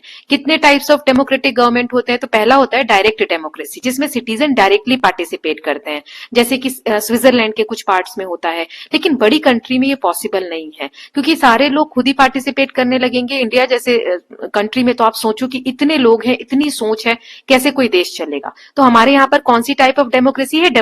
ये रिप्रेजेंटेटिव डेमोक्रेसी, जिसमें हम इलेक्ट करते हैं रिप्रेजेंटेटिव्स को, ये कॉमन टाइप ऑफ डेमोक्रेसी आज के समय में प्रचलित है। दो फॉर्म्स ये हमने देख लिए। देन सेकेंड है रिप्रेजेंटेटिव के भी दो फॉर्म्स होते हैं, parliamentary democracy and presidential democracies. तो पार्लियामेंट्री जैसे इंडिया में है ना, इसमें एग्जीक्यूटिव जो पार्ट है वो लेजिस्लेचर का है, मतलब executive is part of legislature. जो लॉ बनाने वाली संस्था है उसमें ही जो मेंबर्स है वो कुछ एग्जीक्यूटिव का भी वर्क करते हैं। जैसे पीएम और मिनिस्टर जो है, जैसे प्रेसिडेंट या प्राइम मिनिस्टर या मिनिस्टर जो है मेंबर ऑफ पार्लियामेंट भी है, मतलब वो लेजिस्लेचर का भी पार्ट है और एग्जीक्यूटिव का भी। तो example India, UK, Australia. Presidential में क्या होता है, यूएस में जो फॉलो होता है, जैसे एग्जीक्यूटिव जो है इंडिपेंडेंट होते हैं लेजिस्लेचर से, लॉ बनाने वाले जो लोग हैं या जो संस्था है वो लॉ को पूरा करने में रोल प्ले नहीं करेगी। यहाँ पर प्रेसिडेंट को डायरेक्टली इलेक्ट किया जाता है। ओके, नाउ एग्जाम्पल यूएसए और साउथ कोरिया। नाउ नेक्स्ट देख लेते हैं मोनार्कियल फॉर्म ऑफ गवर्नमेंट। इसमें गवर्नमेंट जो है वो मोनार्क यानी राजा या रानी रूल करते हैं। तो इसमें भी दो तरीके की मोनार्की होती है, एक एब्सोल्यूट मोनार्की, मतलब मोनार्क के पास पूरी पावर होती है और यहाँ पे यही रूल बनाते हैं, यही लॉ को एनफोर्स करते हैं, लागू करते हैं, जैसे सऊदी अरेबिया। एक होता है कॉन्स्टिट्यूशनल मोनार्की जो हम यूके में देखते हैं, ब्रिटेन वगैरह में आप देखते हो रानी है वहां पे, लेकिन फिर भी मोनार्क के पास नॉमिनल पावर है, सिर्फ नाम की पावर है, रियल पावर इलेक्टेड पार्लियामेंट के पास होती है। कॉन्स्टिट्यूशन के हिसाब से वहां पर देश चलता है। ठीक है, तो ये दो तरीके की मोनार्की हो गई। देन थियोक्रेसी मैंने बताया आपको, रिलीजन के बेसिस पे रिलीजियस लीडर जो है उनके पास अल्टीमेट अथॉरिटी होती है, जैसे ईरान, वेटिकन सिटी। अब एक आता है डिक्टेटरशिप। इसमें एक व्यक्ति या स्मॉल ग्रुप जो है उनके पास एब्सोल्यूट पावर आ जाती है, कोई लिमिट्स नहीं रहती है by the constitution, no free elections. Then example Adolf Hitler ने जो जर्मनी में किया और इडी अमीन युगांडा का। सिटीजन्स हैव लिमिटेड फ्रीडम, लोगों के पास बहुत कम फ्रीडम होती है। देन ओलिगार्की में कुछ लोग, पावरफुल लोग जैसे वेल्दी फैमिली हो गई या इन्फ्लुएंशियल ग्रुप्स जिसके पास थोड़ा वो समाज में उनकी पावर है, इम्पैक्ट है, वो लोग क्या करते हैं, वो पावरफुल होते हैं और अपनी एक अथॉरिटी क्रिएट कर लेते हैं। Can exist even inside democracy, ये चीजें आपको डेमोक्रेसीज के अंदर भी कभी कभी देखने को मिल जाती हैं। जिसके पास पावर है वो किसी भी तरीके से उसको यूज कर रहा है। नाउ 10th है अर्ली रिपब्लिक्स इन इंडिया। हमने पिछले चैप्टर्स में देखा था वज्जी महाजनपद है, लिच्छवी क्लैन है। लिच्छवी क्लैन के अंदर तो लीडर चूजन थ्रू इलेक्शन, वहां पर भी रिपब्लिक देखने को मिलता है क्योंकि वहां भी इलेक्शन प्रोसेस होते थे, कलेक्टिव डिसीजन मेकिंग था, सब लोग मिलजुल कर फैसला करते थे। उत्तर में रूर इंस्क्रिप्शन है चोला पीरियड का, वहां पर इलेक्शन प्रोसेस को एक्सप्लेन किया गया है। देन नेक्स्ट टॉपिक है why democracy is preferred. Democracy में बहुत सारी खामियां हैं, फिर भी इसको प्रेफर क्यों किया जाता है, क्योंकि यहाँ पे बहुत सारी चीजें ऐसी हैं जिसमें लोगों को डायरेक्टली हम कह सकते हैं कि एक रोल होता है लोगों का भी देश को चलाने में, जैसे यूनिवर्सल एडल्ट फ्रेंचाइज, मतलब वोटिंग का राइट होता है, equality, freedom of speech, separation of power, मतलब एक संस्था दूसरे संस्था के काम में हस्तक्षेप नहीं कर सकती। Then welfare of all cities and other form lack these features. बाकी के जो हमने मोनार्कियल देखा और ओलिगार्की देखा उसमें ये सब मिस होता है। डेमोक्रेसी के चैलेंजेस क्या क्या है, एक तो करप्शन, करप्शन बहुत ज्यादा होता है। वेल्थ इनइक्वालिटी, मतलब जिसके पास पैसा है वो और ज्यादा अमीर हो रहा है और ज्यादा बढ़ता जा रहा है और जिसके पास नहीं है वो और दबता चला जा रहा है। कंसंट्रेशन ऑफ पावर, कुछ लोगों के हाथ में पावर आ जाती है। इरोजन ऑफ जुडिशियरी इंडिपेंडेंस, कभी कभी जो गवर्नमेंट का एक प्रभुत्व है वो जुडिशरी के ऊपर भी वो लोग अपनाने लग जाते हैं, जुडिशरी को भी अपने फेवर में डिसीजन लेने को मजबूर करते हैं। मैनिपुलेशन ऑफ इंफॉर्मेशन को गलत तरीके से लोगों तक पहुंचाना। इसीलिए सिटीजन्स को विजिलेंट होना चाहिए, अपने रोल को ध्यान में रखते हुए सरकार के कामकाज पे एक ध्यान बनाकर रखना चाहिए। तो क्या क्या सीखा हमने इस चैप्टर से, फाइनल अंडरस्टैंडिंग हमारी क्या है कि गवर्नमेंट के डिफरेंट टाइप्स होते हैं, ये डिफर होता है source of authority, formation process, structure और गोल्स के हिसाब से। Democracy most popular form of government है आज के देश में, ये सिटीजन्स के राइट को प्रोटेक्ट करती है और एक्टिव सिटीजन की नीड होती है, नहीं तो लोग अपना पावर जो है मिसयूज करते हैं। Vigilance is necessary to preserve democratic value. Now अब चैप्टर नंबर 10 देख लेते हैं, थीम डी का, the constitution of India and introduction. Big question देखते हैं, इसमें कॉन्स्टिट्यूशन के बारे में जानेंगे। तो सबसे पहला क्वेश्चन है what is constitution and why do we need one. हमें कॉन्स्टिट्यूशन की जरूरत क्यों है और कॉन्स्टिट्यूशन होता क्या है। सो कॉन्स्टिट्यूशन एक डॉक्यूमेंट है जिसमें बेसिक प्रिंसिपल्स, बेसिक सिद्धांत लिखे गए हैं जिससे कंट्री को चलाना होता है। It defines structure of government की गवर्नमेंट होगी कैसे, legislature, executive and judiciary, power and responsibility of each organ बताए होते हैं इसमें। सिटीजन्स के, नागरिक के राइट्स, अधिकार क्या है, उनके ड्यूटीज क्या है वो बताए होते हैं उसमें। फिर वैल्यूज वैल्यूज और आइडियल क्या होने चाहिए एक देश के, वो बताए जाते हैं। कंट्री का लॉन्ग टर्म गोल क्या होना चाहिए वो बताया जाता है। ओके, ये एक तरीके से रूल बुक होती है कंट्री की। जैसे कबड्डी वाला हमने एग्जांपल देखा था, आप चाहो तो रीड कर सकते हो, पेज नंबर 211-12 पे है आपकी बुक में।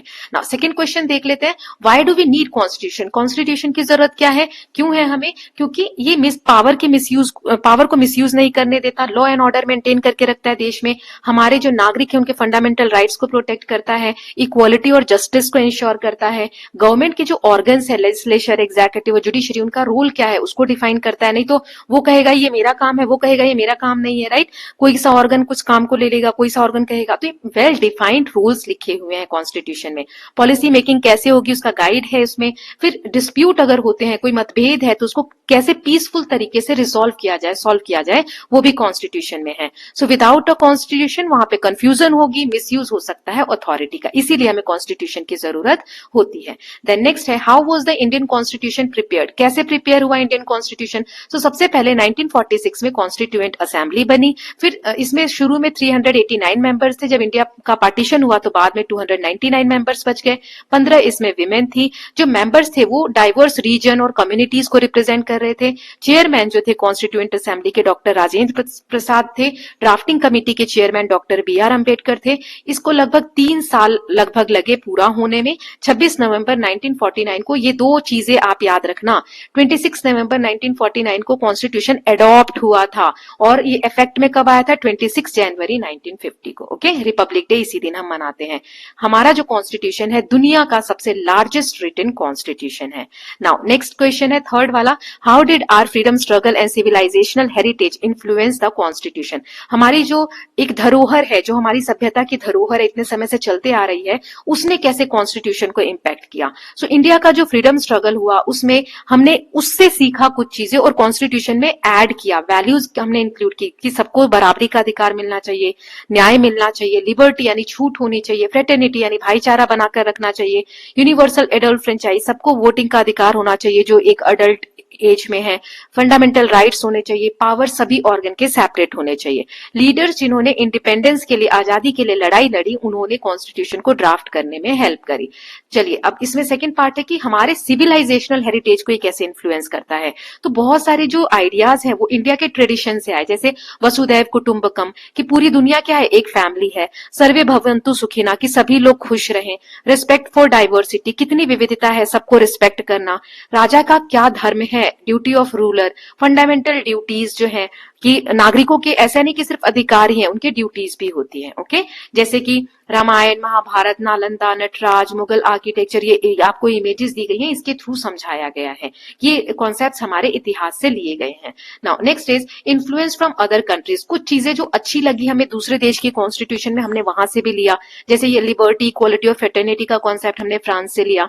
इंडिपेंडेंट जुडिशरी का कॉन्सेप्ट हमने यूएसए से लिया। DPSP, directive principle of state policy, हमने आयरलैंड से लिया। पार्लियामेंट्री सिस्टम हमने यूके से लिया।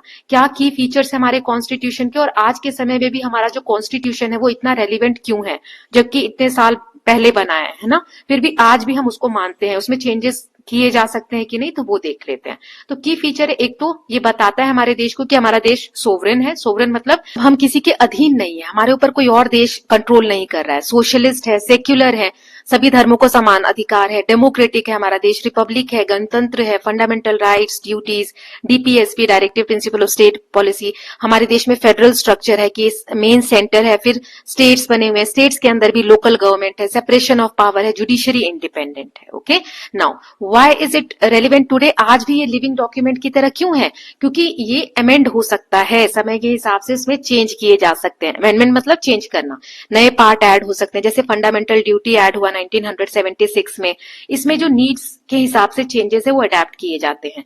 सिटीजन्स के राइट को आज भी हमारा जो कॉन्स्टिट्यूशन है वो प्रोटेक्ट करता है। अब हम चैप्टर का टॉपिक एंड सब टॉपिक वाइज समरी देख लेते हैं। What is constitution? कॉन्स्टिट्यूशन क्या है? तो बेसिक लॉ है कंट्री का। ऑफिशियल्स जो भी नेता चुनकर आते आते हैं, जो भी हमारे जो ऑर्गन्स है गवर्नमेंट के, उनके मेंबर्स जब चुन कर आते हैं तो वो एक शपथ लेते हैं, ओथ लेते हैं कि वो इस कॉन्स्टिट्यूशन को प्रोटेक्ट करेंगे, अपहोल्ड करेंगे, इसके जो भी पॉइंट्स है उसको मानेंगे, है ना। जो हमारा कॉन्स्टिट्यूशन है ओरिजिनल, उसको सेफली प्रिजर्व किया गया है हिलियम फील्ड केस में। इसमें 25 पार्ट्स हैं, ओरिजिनल जो है 12 शेड्यूल्स हैं और बहुत सारे आर्टिकल्स हैं। फंक्शंस क्या है कॉन्स्टिट्यूशन के, ये गवर्नमेंट के स्ट्रक्चर को डिफाइन करता है, सेपरेशन ऑफ पावर बताता है, राइट्स एंड ड्यूटीज बताता है, पॉलिटिकल सिस्टम क्या है वो बताता है, और लॉन्ग टर्म हमारी कंट्री के क्या गोल्स होने चाहिए वो बताता है।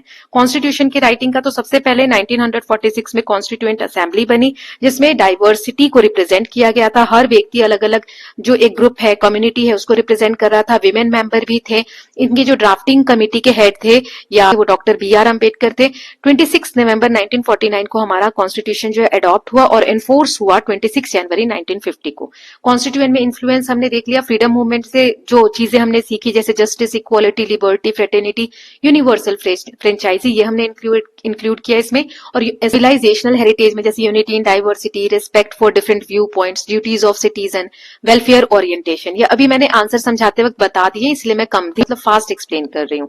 नाउ ग्लोबल लर्निंग, दुनिया में जो भी चीजें हमें अच्छी लगी जिनके भी कॉन्स्टिट्यूशन में हमने अडॉप्ट किया, ये मैंने आपको बता दिया है। की फीचर क्या है कॉन्स्टिट्यूशन का, सो सेपरेशन ऑफ पावर है कि लेजिस्लेचर का काम लॉ बनाना है, तो वो एग्जीक्यूटिव के फंक्शन में ज्यादा हस्तक्षेप नहीं करेगी, जुडिशरी में हस्तक्षेप नहीं करेगी। एग्जीक्यूटिव का काम है इम्प्लीमेंट लॉ करना, लॉ को इम्प्लीमेंट करना, जुडिशरी का लॉ को इंटरप्रेट करना। देखो हमारे देश में पूरा अच्छे से सेपरेशन नहीं है, कभी कभी जैसे हमने बोला PM जो है प्राइम मिनिस्टर और जो मिनिस्टर्स हैं वो लेजिस्लेचर के भी पार्ट है और एग्जीक्यूटिव भी है। तो लेजिस्लेचर और एग्जीक्यूटिव का रोल जो है हमारे इंडिया में थोड़ा सा साझा होता है, लेकिन एक तरीके से सेपरेशन है, किसी के भी रोल में कोई ज्यादा हस्तक्षेप नहीं कर सकता। 3 टियर गवर्नमेंट है हमारे यहाँ पर, central government, state government, local government, जो बाद में हमने अपनाया कॉन्स्टिट्यूशन में पंचायती राज जिसको बोलते हैं। फंडामेंटल राइट्स जो है जैसे आर्टिकल 14 है right to equality, right to freedom, article 21A है right to education, right against exploitation, ऐसे बहुत सारे राइट्स हैं फंडामेंटल राइट्स, जो अगर हमसे कोई छीनता है हमारे अधिकारों को तो हम कोर्ट में जा सकते हैं उस व्यक्ति के या उस संस्था के अगेंस्ट।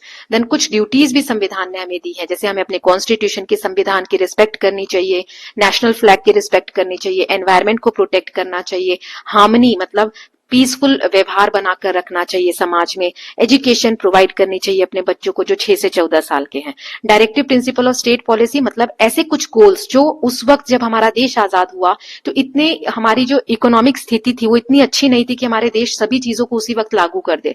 तो ऐसे कुछ गोल्स रखे गए कि आगे आने वाली जो गवर्नमेंट होगी वो धीरे धीरे इन गोल्स को पूरा करेगी। तो इसमें गोल्स दिए गए हैं गवर्नमेंट के लिए, जो अगर पूरा नहीं हो रहे हैं तो हम कोर्ट नहीं जा सकते। फंडामेंटल राइट्स की हानि हो रही है तो हम कोर्ट जा सकते हैं, लेकिन कोई गोल अगर लिखा है DPSP वाले चैप्टर में तो अगर गवर्नमेंट पूरा नहीं करी तो उसके लिए हम कोर्ट नहीं जा सकते। इसका एम मेन है कि समाज के लिए मतलब सोसाइटी के वेलफेयर को ध्यान में रखकर, जैसे आर्टिकल 38 है जस्टिस, आर्टिकल 44 है यूनिफॉर्म सिविल कोड कि पूरे देश के लिए एक जैसा कानून हो, 48A है एनवायरमेंट प्रोटेक्शन। तो ये कुछ DPSPs मेंशन है कॉन्स्टिट्यूशन में। ओके, नाउ नेक्स्ट है constitution as a living document. Amendment possible है, चेंज हम कर सकते हैं, जैसे 73rd में मैंने आपको बताया पंचायती राज जो संस्था है या जो हमने एक लेयर अपने फेडरल सिस्टम में जोड़ा वो बाद में 1992 में जोड़ा। 42nd अमेंडमेंट से हमने सोशलिस्ट और सेक्युलर वर्ड कॉन्स्टिट्यूशन में जोड़ा। अमेंडमेंट रिक्वायर है डिबेट इन पार्लियामेंट, ऐसा नहीं जो चाहे वो अमेंडमेंट कर सकता है, चेंज कर सकता है। पार्लियामेंट में एक डिबेट होती है, एक प्रोसीजर दिया गया है जो कि टफ होता है, उसके बाद ही कॉन्स्टिट्यूशन में चेंजेस हो सकते हैं। प्रिएम्बल को समझना, प्रिएम्बल क्या है, प्रस्तावना, एक तरीके से समरी, बहुत छोटे में कॉन्स्टिट्यूशन में क्या मेंशन है, उसके कोर वैल्यूज क्या है हमारे कॉन्स्टिट्यूशन के, उसको समझाया जाता है प्रिएम्बल में। तो प्रिएम्बल आप रीड करोगे तो पहली लाइन है we the people of India. We the people क्या बताता है कि जो हमारे देश की गवर्नमेंट है उसको पावर कहां से मिल रही है, सिटीजन से। सोवरेन मतलब हम इंडिपेंडेंट हैं, हम अपने डिसीजन मेकिंग खुद कर सकते हैं। सोशलिस्ट मतलब इनइक्वालिटी को कम करना, ठीक है, समाज में सबको बराबरी का अधिकार देना। सेक्युलर मतलब कोई ऑफिशियल रिलीजन नहीं है इंडिया का, इंडिया सभी रिलीजन को इक्वली रिस्पेक्ट करता है। डेमोक्रेटिक मतलब पीपल जो है, लोग जो है वो गवर्नमेंट को चुनते हैं। रिपब्लिक यानी हेड ऑफ स्टेट जो है वो इलेक्टेड है, राजा रानी की तरह मोनार्कियल फॉर्म ऑफ गवर्नमेंट हमारे यहाँ नहीं है। जस्टिस यानी सोशल इकोनॉमिक पॉलिटिकल फेयरनेस मतलब सभी फील्ड में न्याय, जैसे समाज में, इकोनॉमिक व्यवस्था में, पॉलिटिक्स में। देन लिबर्टी मतलब freedom of thought and expression, आप सोचने पे आपके प्रतिबंधी नहीं है, आप अब बोलने में आपका प्रतिबंध नहीं है, ठीक है। Equality, equal opportunity for all, सबके लिए समानता का अधिकार। फिर है फ्रेटर्निटी, मतलब सेंस ऑफ ब्रदरहुड, भाईचारे का एक बनाकर रखना पूरे देश में। ये सब इंपॉर्टेंट टर्म्स हैं जो आपके प्रियम्बल में मेंशन है, आपको आना चाहिए, है ना। Sovereign, socialist, secular, democratic, republic, justice, liberty, equality and fraternity. Now constitution as a work of art, जो कॉन्स्टिट्यूशन है वो लिखा गया किसके द्वारा? प्रेम बिहारी नारायण रायजादा जी द्वारा। Illustrated by Nandlal Bose, depict Indian civilization from Mohenjodaro to freedom movement. Then next, इस चैप्टर से हमने क्या क्या सीखा? सो कॉन्स्टिट्यूशन क्या है? एक रूल बुक है इंडिया के लिए। इंस्पायर्ड हुआ है हमारा कॉन्स्टिट्यूशन फ्रीडम स्ट्रगल से, सिविलाइजेशनल वैल्यू से, ग्लोबल डेमोक्रेटिक प्रैक्टिसेस से। प्रोटेक्ट करता है सिटीजन के राइट को, ये ड्यूटीज को डिफाइन करता है, गाइड करता है गवर्नमेंट को। समय के हिसाब से ये अडेप्ट किया है इसने खुद को। Embodies values of unity, justice and equality. So इसके साथ हमारा चैप्टर नंबर 10 भी कंप्लीट हो गया। Now we are moving ahead with theme E, economic life around us. इसका चैप्टर नंबर 11 देख लेते हैं, फ्रॉम बार्टर टू मनी। इसके बिग क्वेश्चन के साथ स्टार्ट करते हैं, चलिए देखते हैं। तो पहला क्वेश्चन है, how did exchange take place before money? जब पैसे नहीं थे तब एक्सचेंजेस कैसे होते थे? तो before money existed, exchange happened through barter system. Barter system से होता था। बार्टर सिस्टम क्या है? इसमें जो सामान है उसको एक्सचेंज किया जाता था बिना पैसे के, है ना। ये डायरेक्ट एक्सचेंज होता था दो लोगों के बीच में। तो example, commodities used as cowrie shells, salt, tea, tobacco, cloth, cattle, seeds, feather, tevau in Solomon island, stone money, Rai stone in Micronesia. तो ये चीजें यूज होती थी एक्सचेंज के लिए। Okay, people exchange goods only if both needed what the other had, जिसे double coincidence of want भी कहते हैं। Then why did money came into existence? जो बिना पैसे के हम एक्सचेंज करते थे, बार्टर सिस्टम में कुछ खामियां थी जिसकी वजह से मनी का एग्जिस्टेंस हुआ। तो money came into existence because barter system had many limitation. पहला तो डबल कोइंसिडेंस ऑफ वांट, जो सामने वाले के पास है वही हमें जरूरत होनी चाहिए और हमारे पास जो है सामने वाले को भी जरूरत होनी चाहिए। So both people must want each others good, lack of common standard of value, no fixed measure to compare value of goods. मतलब एक सामान की वैल्यू दूसरे के कितनी वैल्यू से कैसे नापे, ये प्रॉब्लम थी। बांटना मुश्किल था, जैसे बैल ले रहे हैं, ऑक्स ले रहे हैं, काउ ले रहे हैं, तो इनको कैसे बांटेंगे, है ना। पोर्टेबिलिटी का प्रॉब्लम हुआ करता था कि सामान को एक जगह से दूसरी जगह कितना कैरी करके ले जा सकते हो आप।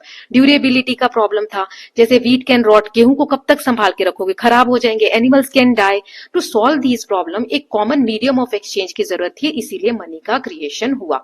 देन थर्ड क्वेश्चन है, how has money transformed into various form? Money कैसे ट्रांसफॉर्म हुआ अलग अलग फॉर्म में? तो 6000 बीसी के अराउंड इवोल्यूशन इसका स्टार्ट होता है बार्टर सिस्टम से। फिर कौड़ी सेल्स आए, फिर मेटल कॉइन्स आए, गोल्ड, सिल्वर, कॉपर कॉइन, फिर पेपर करेंसी आए 18th सेंचुरी इंडिया में। फिर डेबिट और क्रेडिट कार्ड्स आए। आजकल डिजिटल मनी, यूपीआई वगैरह 2016 ऑनवर्ड्स हम यूज कर रहे हैं। So money moved from tangible, tangible मतलब क्या होता है? जिसे हम टच कर सकते हैं, कॉइन, नोट्स, इन्हें हम टच कर सकते हो। इससे कहां तक चेंज हो गया आज मनी? इनटेंजिबल, जैसे QR code, payment, bank transfer, इनको हम टच नहीं कर सकते। तो इनटेंजिबल इलेक्ट्रॉनिक फॉर्म में मनी आज हम यूज करते हैं। अब हम टॉपिक वाइज समरी देख लेते हैं। पहला है बार्टर सिस्टम। तो बार्टर सिस्टम क्या होता है?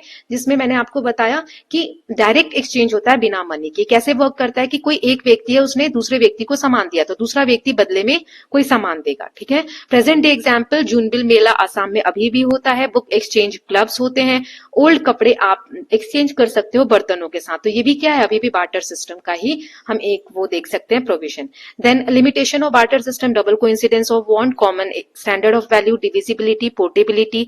देन ड्यूरेबिलिटी, ये मैंने आपको समझा दिया है ना। ड्यूरेबिलिटी मतलब सामान खराब हो जाता है, इसीलिए पैसों का इन्वेंशन हुआ। तो मनी का बेसिक फंक्शन क्या है? एक तो ये मीडियम ऑफ एक्सचेंज की तरह वर्क करता है, मतलब यूज टू बाय और गुड सेल। फिर इसकी एक वैल्यू होती है, स्टोर वैल्यू होती है कि आप इसको सेव कर सकते हो, बाद में भी यूज कर सकते हो। ऐसा नहीं गेहूं आप अभी रखो, बाद में उसको यूज कर सकते हो, नहीं, वो खराब हो जाएंगे। इसकी एक स्टैंडर्ड वैल्यू होती है।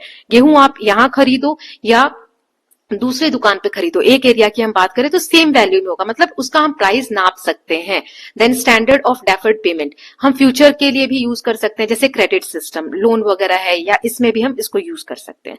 कॉइनेज, जो एंशिएंट इंडिया में कॉइन की शुरुआत हुई, इसे शर्पन्स कहा जाता था या पनाज कहा जाता था। गोल्ड, सिल्वर, कॉपर और आयरन एलॉय के बने होते थे। इनकी जो मिंटिंग है, सिक्के बनाने का काम राजा का होता था। इस पे सिंबल पंच होते थे, रुपास बोला जाता था।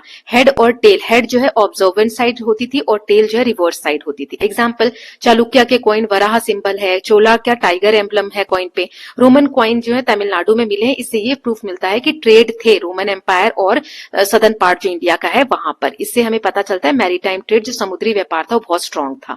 देन पेपर मनी, तो सबसे पहले पेपर मनी चाइना में आया, इंडिया में 18th सेंचुरी में इंट्रोड्यूस हुआ। ये इजी था कैरी करना, higher denomination printed as notes, बड़े बड़े संख्या के नोट्स बनने लग गए। फिर आरबीआई का रोल आया। रिजर्व बैंक ऑफ इंडिया क्या करती है, करेंसी को कंट्रोल करती है। सिर्फ आरबीआई ही एक लीगल अथॉरिटी है इंडिया में जो नोट प्रिंट कर सकती है। ऐसा नहीं जिसका मन हुआ वो घर में मशीन ले आया और नोट प्रिंट करने लग जाएगा। देन सिक्स्थ है digital money. Money today we are using as debit card, credit card, net banking, UPI. UPI की फुल फॉर्म बताओ। Then QR code payments, UPI की फुल फॉर्म लिखो कमेंट सेक्शन में। फिर फीचर्स क्या है इसके, इलेक्ट्रॉनिक फॉर्म में direct bank to bank transfer हो जाता है, फास्टर है और कन्वीनियंट है। एग्जाम्पल, अगर हमने फल खरीदा तो उसको हम क्यूआर कोड को स्कैन करके और पेमेंट कर सकते हैं, तुरंत पैसा उसको मिल जाएगा उसके अकाउंट में, है ना। देन इवोल्यूशन टाइमलाइन, ये हमने पहले भी देख लिया कि किस तरीके से ये इवॉल्व हुआ मनी। नाउ लेसन्स फ्रॉम अर्थशास्त्र। अर्थशास्त्र से हमने क्या देखा कि एनुअल सैलरी जो है वो 60 पनाज हुआ करती थी। Fine for not helping neighbour, अगर आपने नेबर की पड़ोसी की मदद नहीं की तो आपको 100 पना का फाइन लगता था।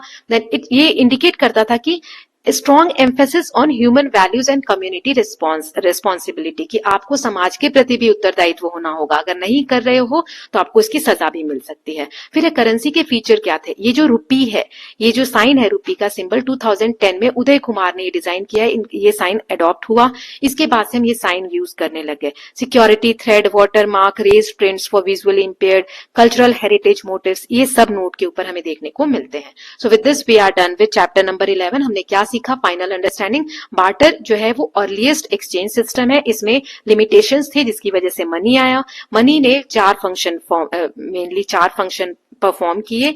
Then forms of money evolve, commodity से कॉइन, कॉइन से नोट्स, नोट से डिजिटल। आरबीआई जो है इंडिया में करेंसी को रेगुलेट करता है और today digital payments are common.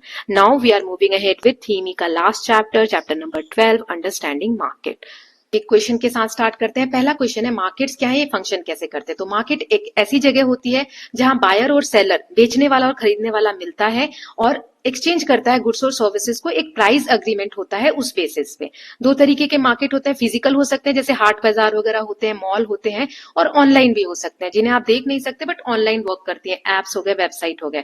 Market कैसे फंक्शन करते हैं, तो मार्केट में बायर डिमांड बताते हैं कि हमें ये सामान चाहिए, वो सामान चाहिए, उन सामान को सप्लायर सप्लाई करते हैं, ठीक है। इन दोनों के बीच में एक प्राइस के ऊपर अग्रीमेंट होता है। अगर प्राइस ज्यादा है तो बायर कम डिमांड करेंगे, अगर प्राइस बहुत कम है तो सेलर मतलब बेचने वालों को लॉस फेस करना पड़ेगा। इसीलिए बैलेंस्ड प्राइस होता है, एक्सचेंज हैपेंस स्मूथली। इसीलिए डिमांड और सप्लाई जो है together determine the price. What is the role of markets in people life, लोगों की लाइफ में मार्केट का क्या रोल है। तो मार्केट की वजह से प्रोड्यूसर्स और कंज्यूमर जो होते हैं वो एक दूसरे से कनेक्ट रहते हैं, गुड्स प्रोवाइड करते हैं। We can not produce our self, हम खुद से सारी चीजें थोड़ी प्रोड्यूस कर सकते हैं। एम्प्लॉयमेंट जनरेट होता है, ट्रेड को एनकरेजमेंट मिलता है, डोमेस्टिक ट्रेड हो मतलब अपने देश का हो या इंटरनेशनल व्यापार हो, support social and cultural interaction. Then example है जैसे कि औरतें मार्केट चला रही हैं, जैसे ईमा केथल, जैसे women run market like Ima Keithel. Then traditional exchange customs. Markets are not only economic space, सिर्फ यहाँ पैसा कमाना नहीं होता है, एक ये सोशल स्पेस भी होता है जहां पर आइडियाज, कल्चर, ट्रेडिशन मिलते हैं, एक दूसरे से एक्सचेंज करते हैं, right. Now what role does the government play in market, market में गवर्नमेंट का क्या रोल होता है। तो प्राइस को कंट्रोल करना गवर्नमेंट का काम होता है, नहीं तो कोई तो कितना भी प्राइस बढ़ाता चला जाएगा। Minimum support price government decide करती है। जैसे किसान ने कोई फसल उगाई, उसपे एक अगर मान लो बहुत ज्यादा अच्छी फसल हो गई तो उसके प्राइस तो उतने नहीं मिलेंगे किसान को। कभी कभी देखते हो टमाटर बहुत सस्ते हो जाते हैं या प्याज बहुत सस्ते होते हैं, तो जितना किसान का खर्चा लगा है उतना भी नहीं मिल रहा होता है उनको, है ना, मार्केट में। तो गवर्नमेंट उनको एक एमएसपी देती है कि प्राइस कितना ही कम हो जाएगा मार्केट में, हम इतना एक एमएसपी पे आपसे इतना सामान खरीदेंगे। फिर maximum price for essential medicine, minimum wages, कि आप मजदूरी कर रहे हो तो आपको इतना फिक्स तो मिलना ही है, इससे कम नहीं मिलेगा। तो ये सब गवर्नमेंट डिसाइड करती है। गवर्नमेंट इंश्योर करती है क्वालिटी को किसी भी सामान के, कि जैसे ऑर्गेनाइजेशन है गवर्नमेंट के, फसाई है फूड सेफ्टी देखती है, आईएसआई मार्क है जिसमें प्रोडक्ट की सेफ्टी देखी जाती है, एग मार्क में एग्रीकल्चर गुड्स की सेफ्टी देखी जाती है या उसके लिए वर्क करता है, BEE जो स्टार रेटिंग है, ये आप फ्रिज वगैरह में देखते होंगे, एनर्जी एफिशिएंसी की क्वालिटी चेक करते हैं, तो ये आपको याद होने चाहिए, ठीक है, मैच दैम में आ जाता है। और एक्सप्लॉइट ना हो, मतलब कोई किसी को लूटे नहीं, गलत तरीके से मिसयूज ना हो, इसका ध्यान भी गवर्नमेंट रखती है। जैसे वेट एंड मेजर्स को चेक करना, controlling pollution, then regulating harmful goods, right, then providing public goods, जो सभी के काम आ रही है, ऐसे सामान भी गवर्नमेंट बनाती है, जैसे roads, parks, police services. Now how can consumer assess the quality of good?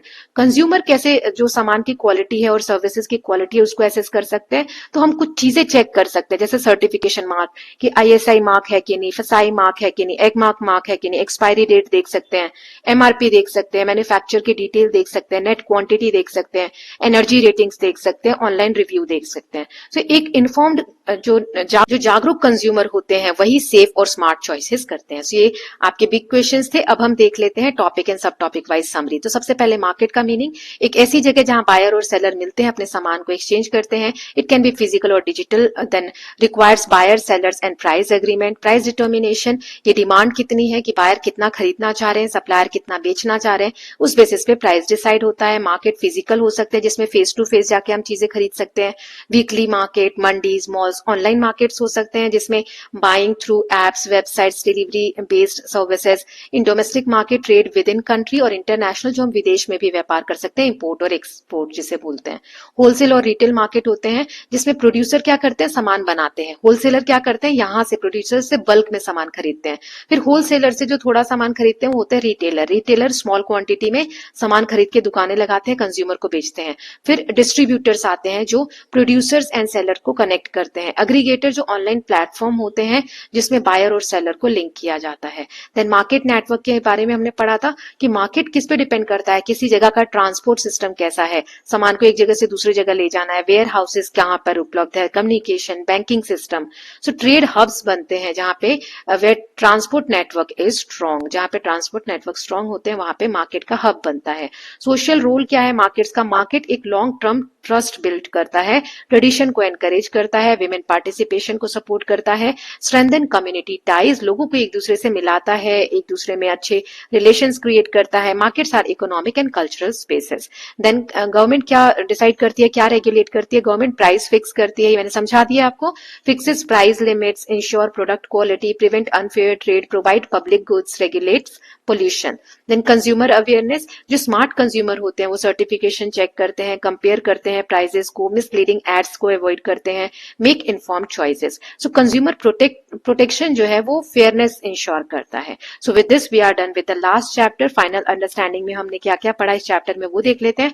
Market connect करते हैं बायर्स एंड सेलर्स को, price is determined by demand and supply, many participants form the supply chain, government regulates market for fairness, consumers must stay aware, market shapes economy and society. So with this students we are done with all the chapters of your textbook, theme A, B, C, D, E, पांचों theme देख ली। अब ये हो गया revision, इसको आप double speed में देखिए, कैसे भी देखिए, आपके ऊपर डिपेंड करता है। लेकिन सबसे इंपॉर्टेंट इसके क्वेश्चन प्रैक्टिस करना है।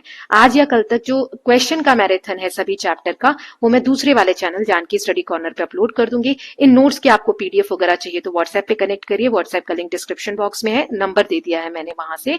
और दूसरे वाले चैनल पे भी सैंपल पेपर्स अपलोड हो रहे हैं, तो वहां भी जाकर देखिए। बहुत कम बच्चे जा रहे हो, क्वेश्चन ज्यादा से ज्यादा प्रैक्टिस करो। Okay, so will meet very soon. कैसा लगा ये वीडियो आपको? ऐसा वीडियो और किस सब्जेक्ट का बनाना है मुझे प्लीज बताइए। आपके कमेंट्स ही मुझे मोटिवेट करते हैं, तो एक एक कमेंट करो तो कि यहाँ तक कौन बच्चा रुका हुआ है, कोई रुका भी है कि नहीं। बहुत कम बच्चे मैसेजेस करते हैं। So will meet very soon. Till then please take care of yourself, keep learning, keep revising, and don't forget to subscribe the channel for more such videos. Thank you so much.